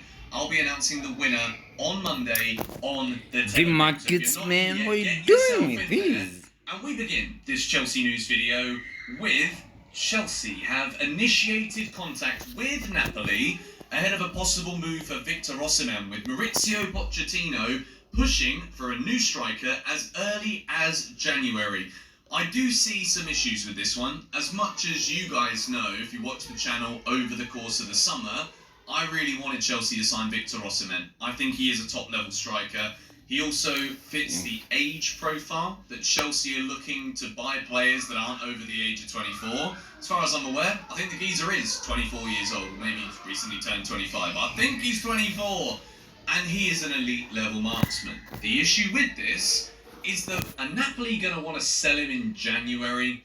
He's had like a bit of a rough period where there was the missed penalty and then the Napoli social media account posted something on TikTok which basically made Osimhen look like a bit of a mug. He wasn't very happy about it, but since then, he's come out and basically rekindled that relationship. It wasn't really his fault, it was the club doing him dirty, and then as a result of certain things being said, he came out and basically just expressed his love once again for the city and for the fans and for the club. So, I don't know if Victor Osimhen would be in a desperate rush to leave in January. However, next summer, who knows who's going to be after him? There's a lot of clubs in the Premier League right now that could well be looking for new strikers. If Darwin doesn't have a great season, maybe they go for him. Rasmus Højlund's not scored a Premier League goal yet. He's got 5 in the Champions League, but if Man United keep going down into the depths of the abyss of the earth, which they're currently doing, we'll talk about one of the players that destroyed them last night later in this video. But Victor Osimhen to Chelsea. I've always been keen on this one. Spoke yesterday in great detail about Nicholas Jackson, so I don't want to kind of repeat myself, but if you do want to see that video where I talk about Jackson, I talk about Chelsea's links again to Harry Kane, Osimhen's in that bracket, he's in that conversation, and if Chelsea are keen, I do think it's the right thing. To summarise, I think we do need an elite level striker, whether that is to take some of the pressure off Jackson, just kind of let him do his thing slowly, as opposed to him just constantly like I got to score now, got to do this, got to do everything. Chelsea should be winning the league. Going high and So, high and high. Victor Osimhen is that guy. And I think when it comes to recruitment now, we have heard in recent months that Maurizio Pochettino is the man in charge now when it comes to profiling the players that he wants to cherry pick almost and put into his squad. We're not going to be doing the 8-9 player transfer windows. We're going to be looking at what we've got and picking players that can basically immediately improve the first team and the strategy behind how we play. We move into the next topic, which is the best news that we could have possibly had in a Chelsea news video when the transfer window isn't open. Fabrizio Romano starts off with a blue circle and a French flag, following up on today's update about Christopher Nkunku. Chelsea plan having him back at the beginning of December, almost there. There's been some pictures posted, I think on Chelsea socials and Nkunku's socials, where he's on a bike, cycling, funnily enough, alongside Raheem Sterling. So I think with the way that we have managed returning players from serious injuries before, With this market structure shift, with this candle close below. I was thinking January, February, initially with Christopher Nkunku's return to the squad. So if he can be back in early December, rumours are after the international break, going into that busy Christmas period where you need a lot of players to be fit, there's probably going to be more injuries, lots of matches coming up. What a perfect time to get the man who I think is the talisman in the attacking areas in this Chelsea squad. We don't need to keep going on about just how brilliant Nkunku looked in pre-season, how he kind of brought everybody around him into the play. The link-up was good, and this was during pre-season where these players hadn't played with one another before. He's intelligent, he can finish, and he brings goals to a Chelsea team who... In my hands, gonna power. I don't know what I'm doing wrong, but Give 60 lifetimes every hour. Nobody does a 60 seconds. We've won 2 of our last away games by scoring 4, but the underlying issue is we still need to get better at putting the ball in the net. Not only can he do that, but he's also a creator as well. And I don't want to rush him back from this injury. The last thing we need is a player of that level of importance coming back, getting injured because it's a busy period, because we're desperate for him to see him or desperate to play with him. I think it needs to be as slow as we can without also being like, well, if you're fit, then you play. Do you know what I mean? It's one of them where we've got to balance this one perfectly. But Christopher Nkunku, he's bloody coming back. And if that isn't a good enough reason to like this video and subscribe to the George Benson Football channel, then well, I'm at a loss as to why you haven't already done that. The next story is from Fabrizio Romano again. Brazilian talent, we're there again, Luis Guilherme, set to sign new deal at Palmeiras, valid until June 2026, 1-year extension with improved salary. Understand release clause will be 55 million euros. Club strategy to prepare future sale.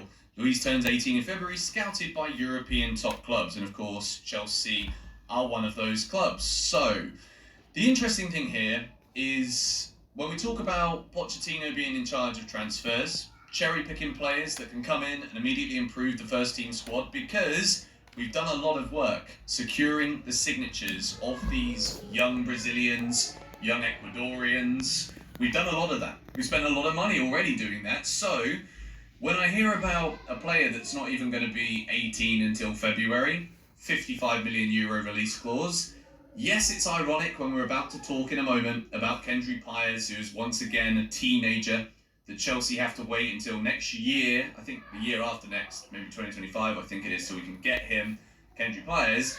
But it's like 55 million euros is the release clause. That's what Palmeiras are going to sell him for if we are indeed to buy him right now. I would be focusing first of all on identifying the weak links in the first team.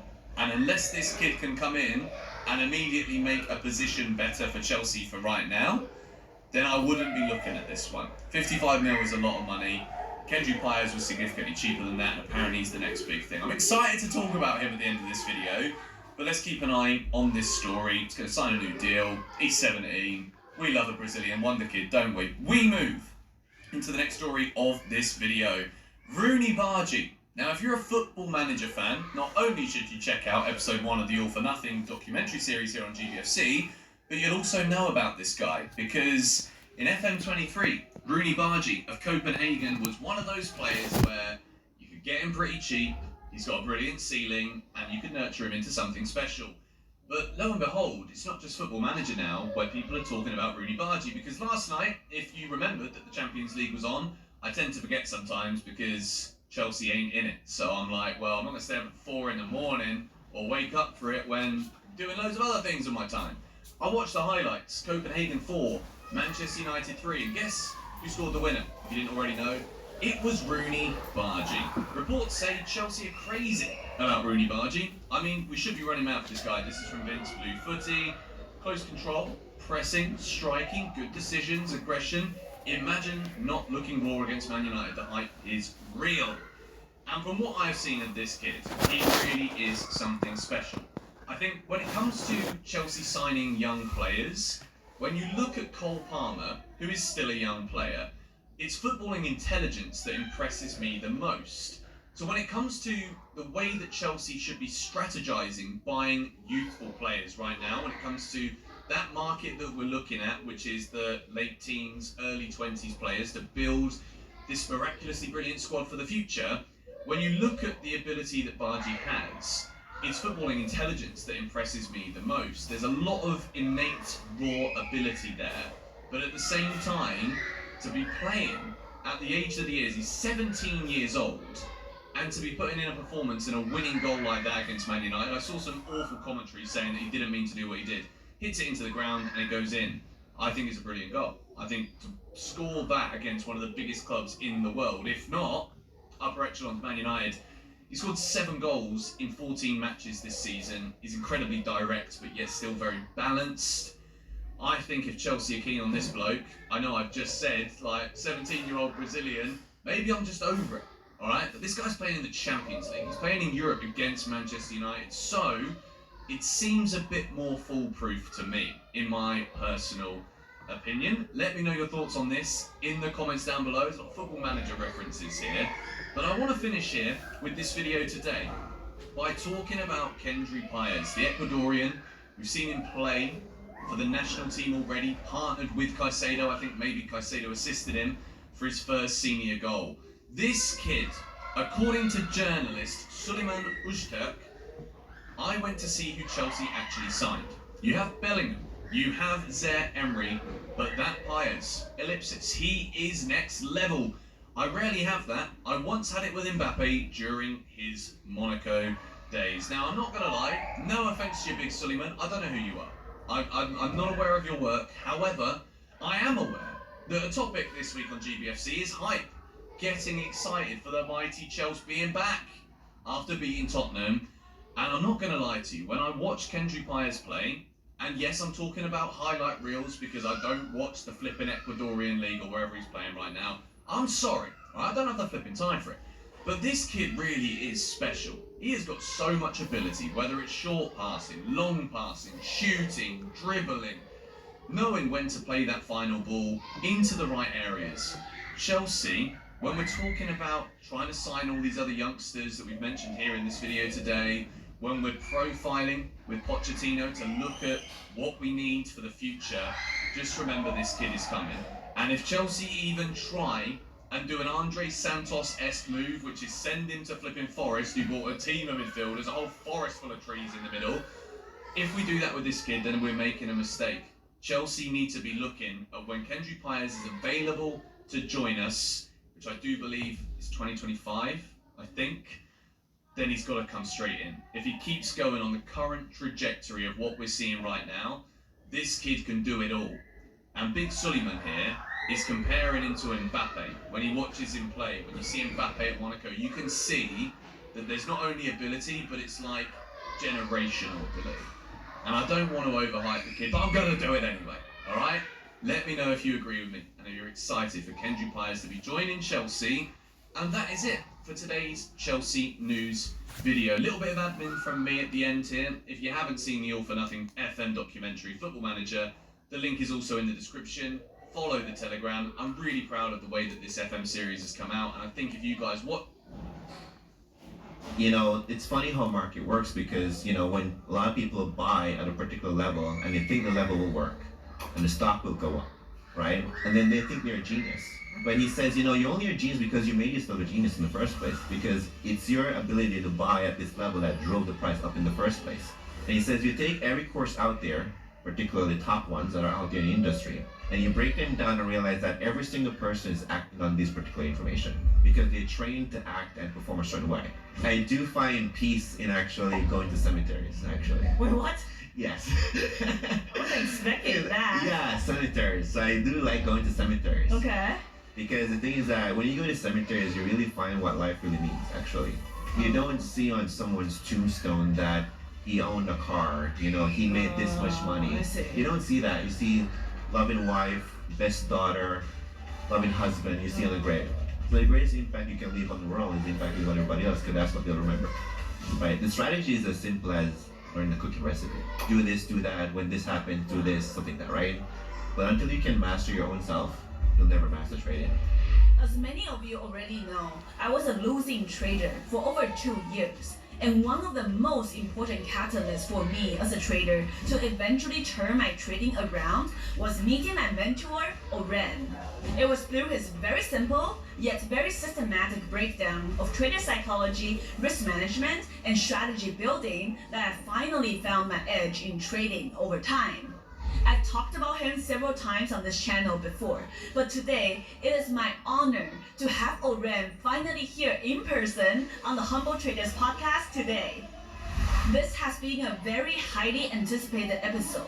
In this video, you're going to learn how he became a millionaire trader at the age of 22, how he created his own private fund, how he transitioned to becoming a venture capitalist, and of course, our friendship and how it developed over time. Remember to hit the like button. I promise you're going to learn so much in this video.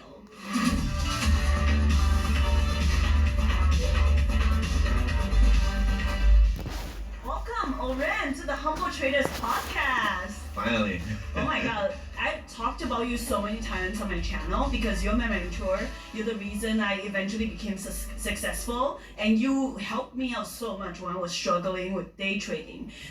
We're talking about like 7 years ago. Yeah. So we've known each other for many years. Many years. Yeah, but this is the first time that we're having you on our channel, so I'm very honored to have you here today. Likewise. Yeah, I'm sure a lot of our viewers are very curious about you because you actually, I meet you in person now, but you actually have experience of someone who's like 40, 50 years old. Yeah. So I'm really curious, and this is for myself just as it is for our audience. How did you get into Press is trading? trying to What's your background like? go lower. So, Trying to go lower. So it has missed our stop loss by just I guess what I had said before, like let's not put the stop loss just immediately above or above the high. Let's give it some allowance, as in we can see it what happened there. Price really came to the high, made an equal high as you can see, and then started to rally down. So stop loss placement is something to check on, really. in fact, finance was actually not my major in high school or college, right? In fact, when I was in high school, the only finance exposure I had was to accounting. Oh, And I do remember the year in country where I grew up, Jamaica. yeah. There's an exam that's called the CXC. I forgot what the entire abbreviation actually meant, but it's an exam you have to take. Okay. For accounting, during ninth grade, actually, for one, skipped those classes. I never went to accounting classes. I just couldn't understand everything. Assets, liability, the place on the balance sheet. It was just so confusing. Okay. And when you put them in the correct order, you still got it wrong. So I'm like, this is ridiculous. Right? And then for the exam, actually, my friend and I went into the exam, wrote our name on the paper, and walked out. Oh my god. So no formal background. Nothing to do with in finance whatsoever. My background was Same here. mostly architecture and construction. Oh, okay. Yeah. So I did that in high school, and during summer I pretty much work on construction sites all the time. Okay. Yeah, so heavy labor, carrying cement, laying blocks, stuff like that. And most of the older guys, they would pick on you all the time. This is back in This is Jamaica. back in Jamaica, exactly. Then actually mostly doing what they call technical drawing, which is basically using like what they call like a T-square long ruler, essentially it is, with pencil and just drawing blueprints. Okay. So that's pretty much my background actually, more on the construction and architecture side, so nothing with finance. Oh, so how did you get into trading in the first place, and what age were you? So when I got into trading, I was probably around 19 or 20 years old, Okay. and this was during college. Oh, okay. So when I was in college, actually, I was in this computer lab, and there was a guy who walked in. I was designing my uncle's house, and he noticed on the computer. He came over to me and he said, "Do you know there's no one actually in this university that actually does this?" I said, "What do you mean? The architecture department is actually down the block from here." He says, "Yes, but they use pencils and T-squares, those long rulers." I said, "So they don't use computers?" He says, "No." And then he asked me a very, very powerful question, which I would actually ask the viewers to actually ask themselves. He said, "Do you see yourself doing this in the next 20 or 30 years from now?" And I said, "Absolutely." He said, "No, no, no, no. Think about it. Do you see yourself doing this next 20 or 30 years from now? When you're 40, 50 years old?" I said, "I don't know." He said, "You should know." And he says, "Give me his card." And he said, "There's a meetup going on with other aspiring entrepreneurs. You should come." So we went there on a Sunday afternoon, and there was this like 22, 24 years old, I think the guy was, who actually hosted the conference, group of people there. And he started off by being, lack of a better word, a dick. He said, "How many people go to restaurants in the city?" And obviously everyone does. And he's like, "Congratulations, you've all made me richer. I serve all the drinks on the actual menu." So he was the distributor of all the drinks in the city, right? So he started talking about investing your money and, insurance policies and stocks and bonds. At the time, those were pretty much like foreign languages to me. Yeah. I never knew what even a stock was. Yeah. So I went home and I started Googling and I came across Warren Buffett. And back in the time, there was not much regulation around binary options. Binary options. Binary options. Okay. That was my first introduction to something referred to as what I know today called trading. Oh. So binary options, you're like just buying put or call options on currency pairs, and they're super volatile. So instead of me opening a brokerage account, I put like $100 in there. The broker gave you a robot and said, "No, he will trade for you." Okay. And it went from $100 to $130. So I'm like, I'm a genius. Really? Yeah. What? I'm a genius. And then the next day, it went from $130 to like $20. Oh, okay. Yeah, and then I called the broker, be like, "I want to cool my $20 in," and they said, "Well, if you open my bonus account, so until you satisfy the bonus, you can get your money back." And that was the end of that.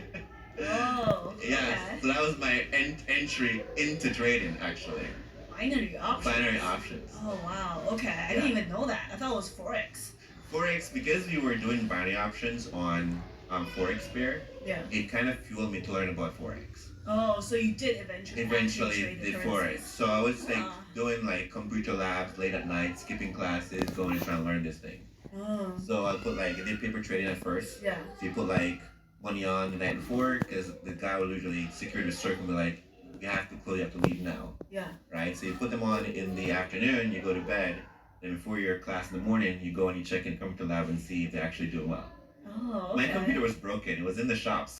And like investors out there who basically have different accounts in different countries, not because they're trying to hide money from the IRS, but because Right. it's actually, a hedge against their currency and they're doing a trade. Okay. Then they'll move that money back to another currency and so on and so forth. So why did you eventually move away from forex trading into trading stocks? So I have a habit of never being satisfied. Okay. So the thing is that when I actually learned Forex trading, I actually started to venture on as what else type of trading there was. And I never knew anything about stocks. So stocks actually was the thing that actually came second to me, and that was mostly swing trading. I never knew something like day trading existed. Oh, okay. So swing trading came second for me. Okay. And the thing about swing trading for me was that it was very easy for me to learn to grasp the concept from a fundamental standpoint. Because in my family, my dad was an entrepreneur, my mom was a businesswoman at the time as well. So fundamentally realized it was just business. So I could easily grasp the fundamental analysis right away. Did you learn those fundamental analysis on your own or from your parents? Parents. Oh, like they taught you while they were working? Yeah, you kind of learn, watch my dad, does business, and you kind of sit up late at night, watch him do orders on inventory. Then he'll give you like a stamp to stamp all the brochures late at night, and come and check if you're all properly aligned. I see. And then the day when your mom goes out to do sales, you go with her and watch her do sales. So you understand supply and demand and basic business concepts. Right. Yeah. Okay, so you started stock trading with swing trading. With swing trading. Yeah. And how did you do on that? And I did pretty good because I essentially started out just doing swing trading by picking companies I pretty much understood, understand the business fundamentals, and I could see where they're going wrong, and I'll see where they're going right. And the ones that are doing well, I'll just long those. I never knew short selling existed at that time either. And this is back then you were doing forex at age 19. So what age were you when you started swing trading stocks? And I was literally just a year later, at age 20. Okay. I literally started to move through the things a lot faster than I actually wanted to. Orang is now a very seasoned trader who knows how to analyze news catalysts and find the stocks that fit his criteria to trade. I also want to show you my personal method of finding profitable stocks to trade as well.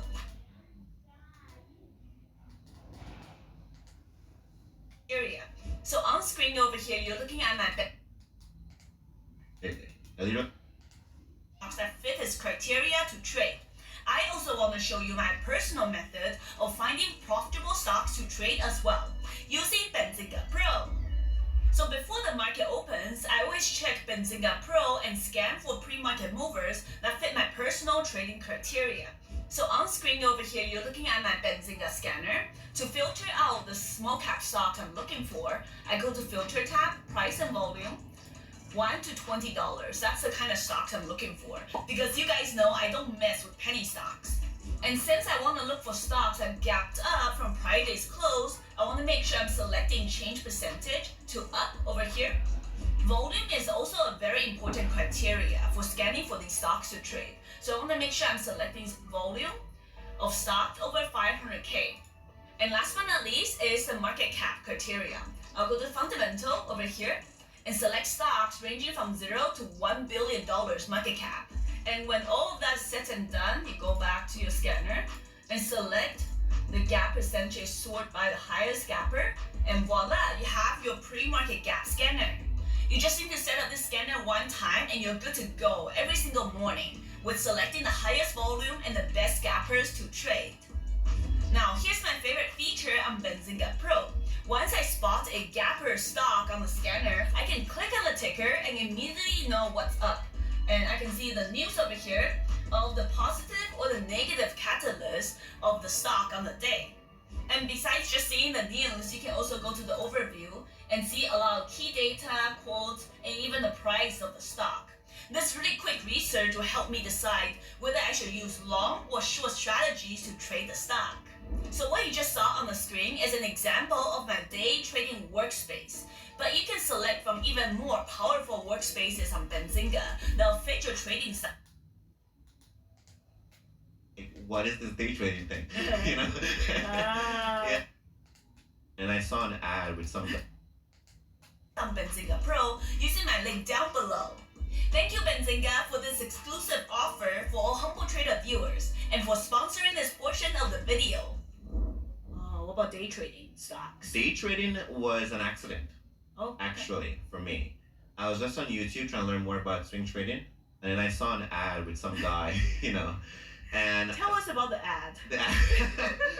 So the ad was like this guy, had a Lamborghini with a girl in the back of it, showing champagne, bragging about how much tens of thousands he's making per day trading. And I'm like, what is this day trading thing? It's funny. That's an age-old ad that everyone saw. Yeah. It got you and I and many other people into trading. Yeah. Okay, so you saw the ad. Yeah, I saw the ad and I clicked on it, and I was intrigued. I was interested. Okay. I had to say, look, this probably sounds better than what I'm doing. Better than swing trading. Yeah, way better. Okay. So I dove into that, started studying it, and for the life of me, it was complicated. It was very complicated. It was fast moving. I never really understood anything. I was trying to apply the same concepts from swing trading to day trading, and it just didn't work. I see. because I would analyze the company the same way I would, Yeah. but it wasn't the same. So when I would get into a day trade, I would get married to it, thinking, oh, it's gonna go up today. Yeah. But that's not really the reality for day trading. So I end up actually becoming quite a bag holder of many things. Oh, yeah. Is that before, at that point, did you learn technical analysis yet? I learned technical analysis at its, say, simplest form. Just like basic identifying support and resistances, but not really like how to identify like patterns and trends and Yeah. stuff like that. Yeah. Oh, okay. So what's your day trading journey like? I know you struggled. Did you blow up a couple accounts or? Many accounts. Oh, okay. Many accounts. Yes, I blew up a lot of accounts. And I'd say the thing for me that actually allowed me to eventually like the process to learn day trading was basically first understanding the rules about it. Okay. Right? So the basic rules about day trading, like don't bag hold the stock, Yeah. how to scan for them, stuff like that. How to basically understand markets, like understand like markets are basically people, Yeah. right? So that was my core concept in first learning trading. And I would say learning day trading, I took a different route than most people would. So for most people, they went out for day trading, they would try and learn a course or strategy, whatever that Yeah. is. I never took that route actually. Oh. In fact, I took a more weirder route. Okay. I actually studied psychology, marketing, and philosophy. Actually. Oh, how did you study that? So they're still around. There's like a lot of free courses online. About psychology. About psychology. Okay. I took those courses. I took courses on philosophy, and I also took courses on marketing and sales. Oh, okay. And those actually taught me a lot about how to actually analyze like news articles, and also taught me a lot about like natural human behavior. Interesting. Okay. So you kind of took that psychological aspect of traders and how market participants think and Yeah. apply that to your own day trading. Oh, day trading, exactly. Oh, okay. And it started to click and made sense. Yeah. Right? So on my own, it made sense. Yeah. Right? And I would say for the first year, while learning, I would say the technical analysis part was very, very hard because you were basically like trying to basically figure out what's a breakout, what's a breakdown, Yeah. and you try a bunch of different indicators as well. Yeah. Well, I went through MACDs, RSI, super trends, VWAPs, moving averages, Yeah. EMAs, just trying to like put them all together, see what they made sense. Bollinger Bands, went through all of them, Okay. and none of them worked. I see. And when you think you get a grasp and say, oh, when the MACD does this and the price does this, you would buy. And you're like, oh, you get a little rhythm going, and then something bad happens, and you're back to square one. I'm like, this makes no sense. So technical analysis. Sorry. So indicators. The more you put on your chart, it Doesn't make a make difference. you It make more money. make a difference. Oh. Doesn't make any difference. So I know you struggled. How many years were you struggling with day trading? About 2.5 years. Okay. And how did you eventually become profitable? Okay, weirdly, it was late at night, and every night before I go to bed, I run the day trading podcast, listen to other traders, right? Now, this one particular podcast, it wasn't a trader that was actually on the actual podcast. Okay. He actually was a psychologist, Oh. and I don't know how I overheard what was going on because it was like laying on the couch, the coffee table is in front of me, the laptop is there flipped up, and he's talking, and he said, it's funny how market works because, when a lot of people buy at a particular level and they think the level will work and the stock will go up, right? And then they think they're a genius. Okay. But he says, you're only a genius because you made yourself a genius in the first place because it's your ability to buy at this level that drove the price up in the first place. Okay. So you're just basically not necessarily a genius. It's the buying activity that forced the price up. Yeah. Then a guy would actually short sell at a particular level. It goes down. He's like, see, I told you I was right. I told you it would actually eventually go down. But it only went down because the sellers chose to act on this particular level. Yeah. And he says, you take every course out there, particularly the top ones that are out there in the industry, and you break them down and realize that every single person is acting on this particular information. Yeah. Because they're trained to act and perform a certain way. It's almost like if you have a kid, he says, look, when you see a car pulls up, you don't know how it is, you don't jump in the car. Right. Okay. So traders, they take these courses and whatever it is they take, try to learn it, and then they go into the market and they act on these things. And that acting on that activity drives the price in either whether up or down. So you're saying it's a self-fulfilling It's prophecy. a self-fulfilling prophecy, Right. exactly. Because technical analysis, that sounds like it's what you're talking Yeah. about. It's so widely taught Yeah. that became like a self-fulfilling prophecy. It becomes self-fulfilling prophecy. Interesting. So with my part-time studies in psychology and philosophy, Yeah. I started studying not the strategies itself in terms of like what strategy I want to trade, but study like how these people understand the strategy and how they apply it. Right? So study how they actually look at it. So for example, if a stock gaps up and it holds a particular level, there's a lot of gap up and gap and hold, gap and go strategies out there. So particularly if something gaps up and holds, they buy. So I could buy into the idea that they're going to see this and act on that Heading information. on, they've been so trained I'll to close do. this. That will drive the price up. I'll I come remember back that's during the one of PM first session. videos I saw you making about trader psychology and how that